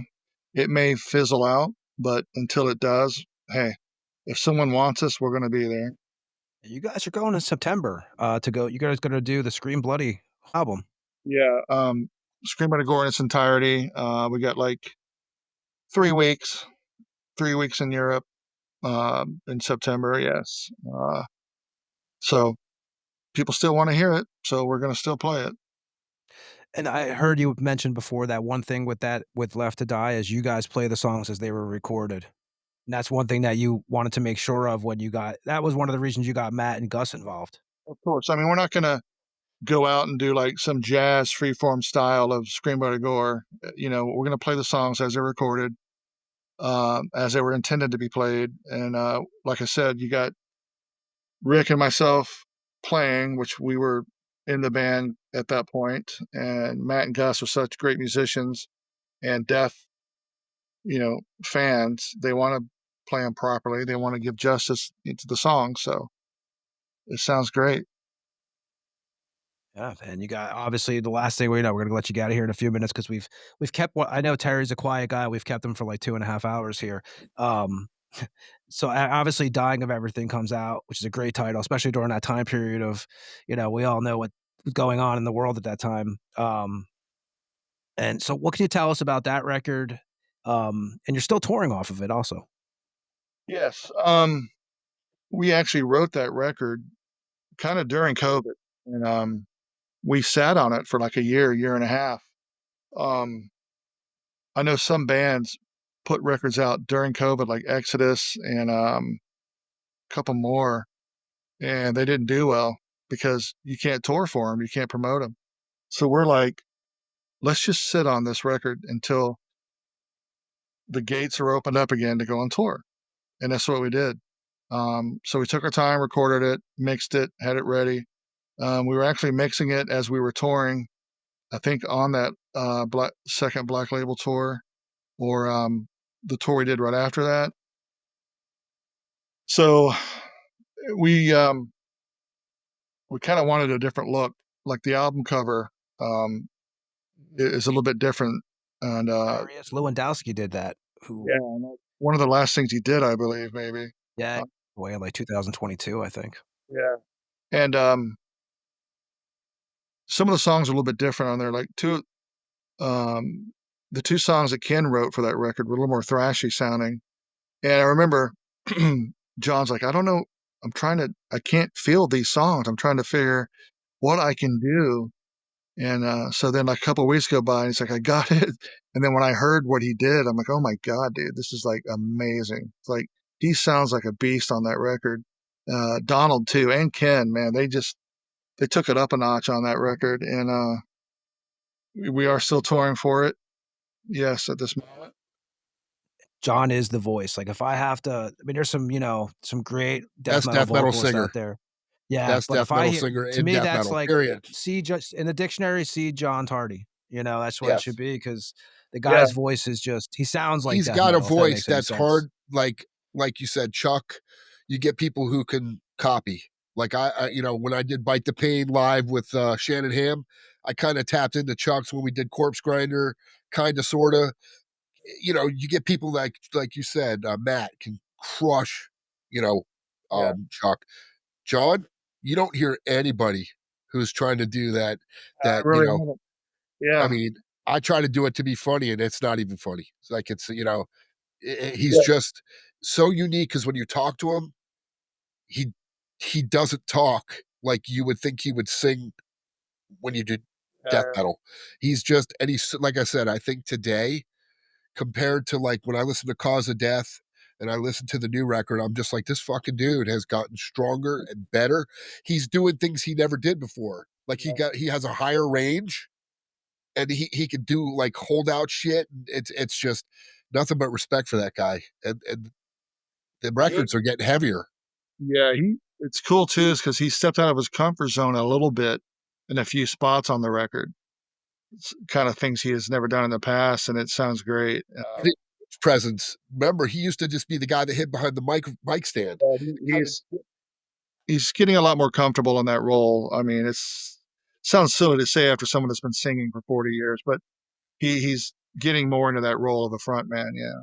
The Amon Mars show, even though you guys played 30 minutes, which was crazy. But that the whole set, because you didn't play anything old, We had which was, 30 minutes when we were and then promoting you had the obituary bat signal, which I thought you guys invent shit. Like obituary invent shit that I've never seen before.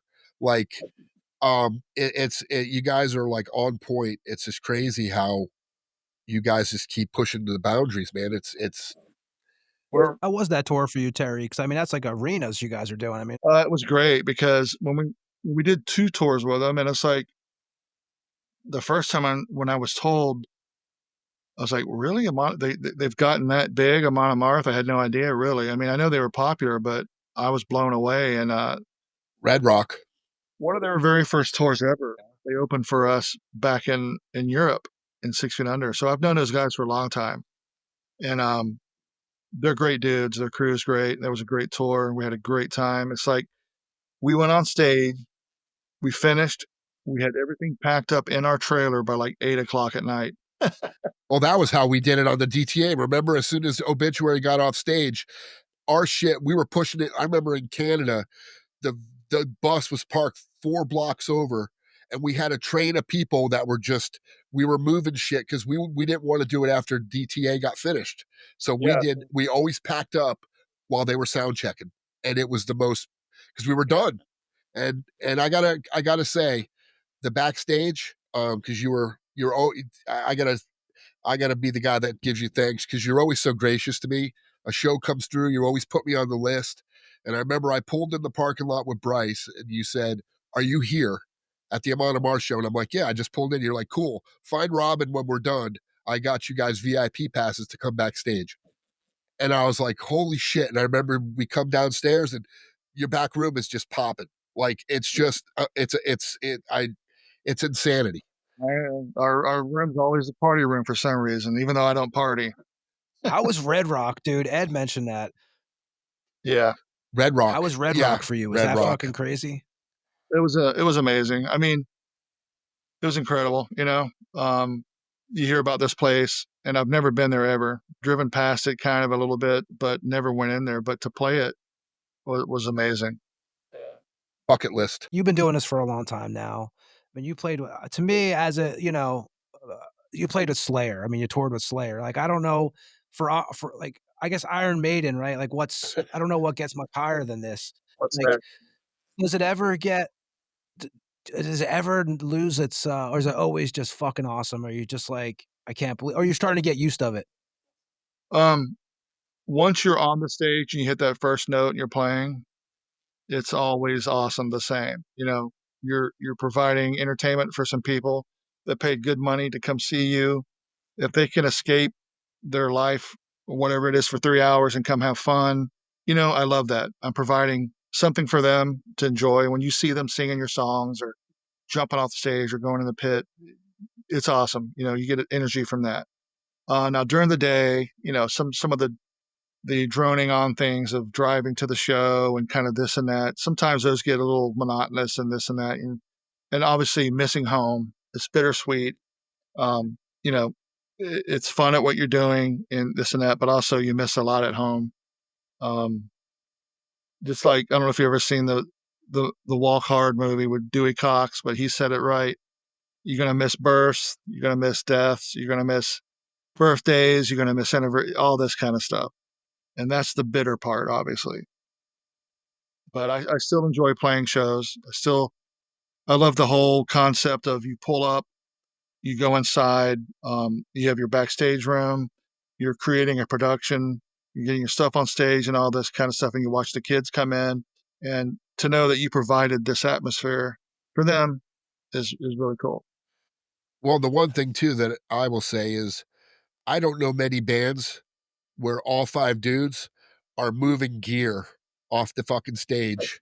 Literally, like, that's I mean, there was, what, 8 of us, I guess, between 5 and Mikey and Ree and Rick, literally just moving gear like there's no ego. Like, you guys have 0 egos. You're moving gear. Even at an Amar Amar show, you're getting your gear off the stage with a crew.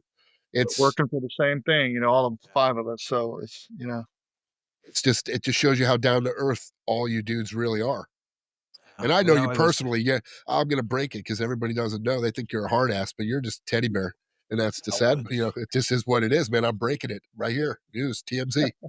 yeah, and you breaking guys news. have breaking I got the news. picture with the balloon in South America for your birthday. I still got that. Terry always makes the faces that are just, he gets them at the right time, man. It's Yeah. perfect. Well, you guys got, Obituary, you guys have the Thrash of the Titans coming up with Testament, Destruction, that's gonna be in Nervosa, that's going on 19 dates, Italy, Germany, Poland, Ireland. You guys have that coming up, right? You guys got Brutal Assault, in August coming up. Anything else you guys have coming up that you can mention? Also, Are you new playing music, Maryland this year, anything? right? What's that? You're playing Maryland Death Fest this year too, right? We already did, yeah. Oh, you So played last year? we put Maryland Death Fest was in May, I believe. Okay, so you played this year. Yeah. Um, yeah, actually, in a few days, we go to Europe for a festival run for like 2 weeks. Come back and then Left to Die does Europe for a little bit.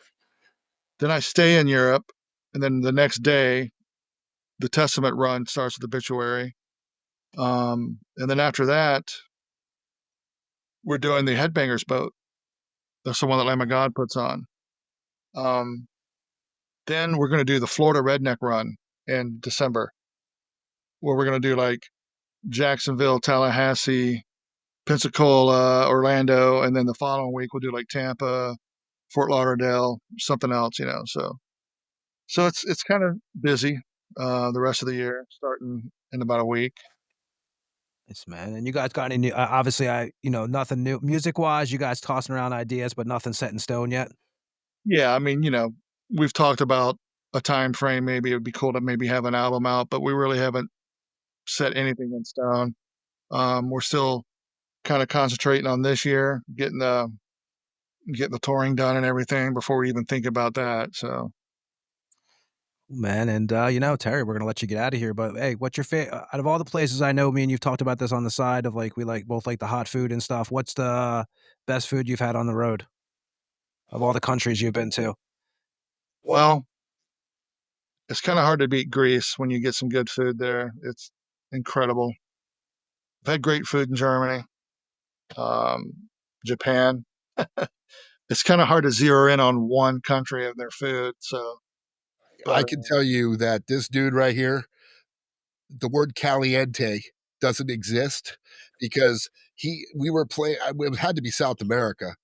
And you pointed at the guy brought a sauce and put it on the table and he goes, caliente. And the guy goes like this. He goes, Terry licks it. He goes, no. He goes, more caliente. The dude brought something that looked like it came out of a lava pit. And I'm like, how does your asshole not just blow out, dude? Like he eats the hottest shit I've ever seen in my life, and Yeah. he absorbs it. So What's yeah, funny, what's funny is lately, like the hot stuff has been tearing me up for some reason. Oh, it's our age, man. It's yeah, happening. because now it's catching up. There it is. It might be because I commented to Jill the other day. I was like, that just seems like it's the hottest thing on the planet. And it was a jalapeno. I'm like, Oh, yeah. have you so- gotten food poisoning on the road? You know what? I'm gonna knock on wood right now, but no. There Never you go. Great, great. And last question, Terry. Best Thin Lizzy record. Oh my god. For me, it's Johnny the Fox. Oh, But tough you one, know, though, man. it's like I would Thunder say, and Lightning. Maiden or Which children's Priest. your favorite? There's 10 out of 10s, a lot of them. But my favorite, probably overall, is Johnny the Fox. There you go. Terry, man, again, dude, we appreciate you doing this. I know you're fucking busy always. We had the 100th episode. We wanted to, it's like, we got to get Terry to come on, you know, and personally, you know, like we were saying throughout the show, man, you've been nothing but a great guy throughout. I mean, I've known you for over 20 years. Ed's known you forever. You've been nothing but awesome. And I can never thank you enough for the things you've done for me personally and my bands personally. And then for coming on this show, man. Well, thanks for having me. It was an honor to be on your Wow. 100th show. And, you know, anytime I'm around and you guys want to come out or whatever, let me know. But yeah, man, thank you so much for having me. Oh, definitely. And we promise if you come back on, man, we won't keep you this long. We just had to go over the Butler history, man, you know? Well, But I hope I didn't make a fool of myself. So thanks for having me. No, this no, is dude. this is. Again, yeah, Terry, thanks, man. Ed, anything you want to say to Terry on the way No, out? I'm blessed to have been in 2 bands with the dude because he was my bunking guy, and we always had a blast, man. It was definitely fun. Besides that lightning hat, man. Watch it. You're gonna start another hour worth of shit. I'm not going to say anything because you have a Killer Blue Oyster Cult shirt on. So there you go. Oh, that's right, man. That's right. But Terry, man, we wish you the best on your travels. I'm hoping you make it out to Lithuania, actually. So if you do, I will definitely bring my daughters out to see you guys. All right. And yeah, nothing but respect, dude. And again, anybody who wants to see Obituary, they're going to be on the road. Left to Die. You can go to the Facebook pages, Terry Wright, Bandcamps. You guys got all that stuff, Instagrams.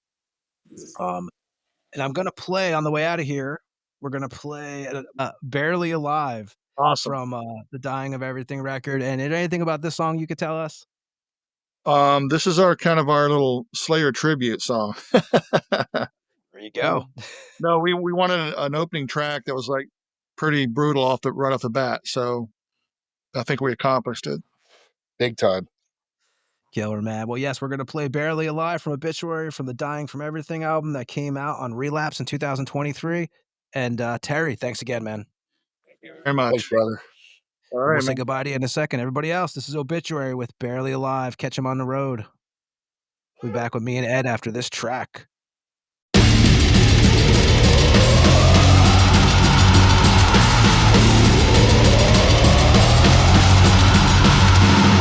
Parity with insatiate sets wings of hell and door. Calculated readings, my words inscribed in stone.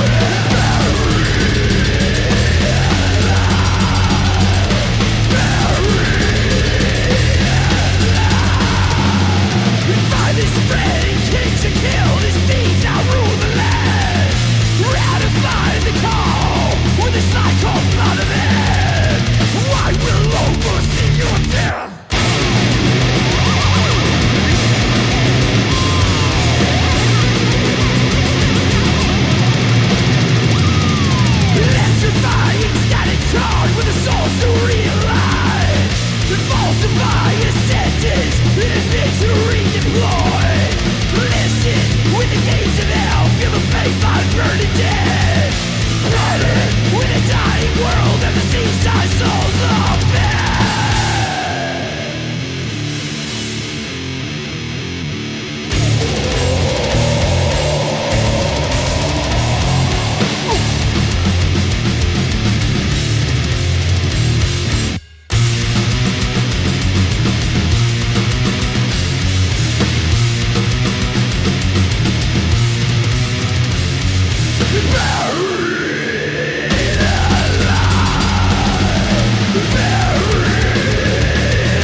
That was Obituary with Barely Alive off the Dying From Everything record that came out on Relapse in 2023. And we definitely want to thank Mr. Terry Butler for spending a few hours with us. It was good to meet that guy finally. Yeah, no, it was everything I expected, hoped for. Dude's he's a humble teddy bear. Sorry, Terry.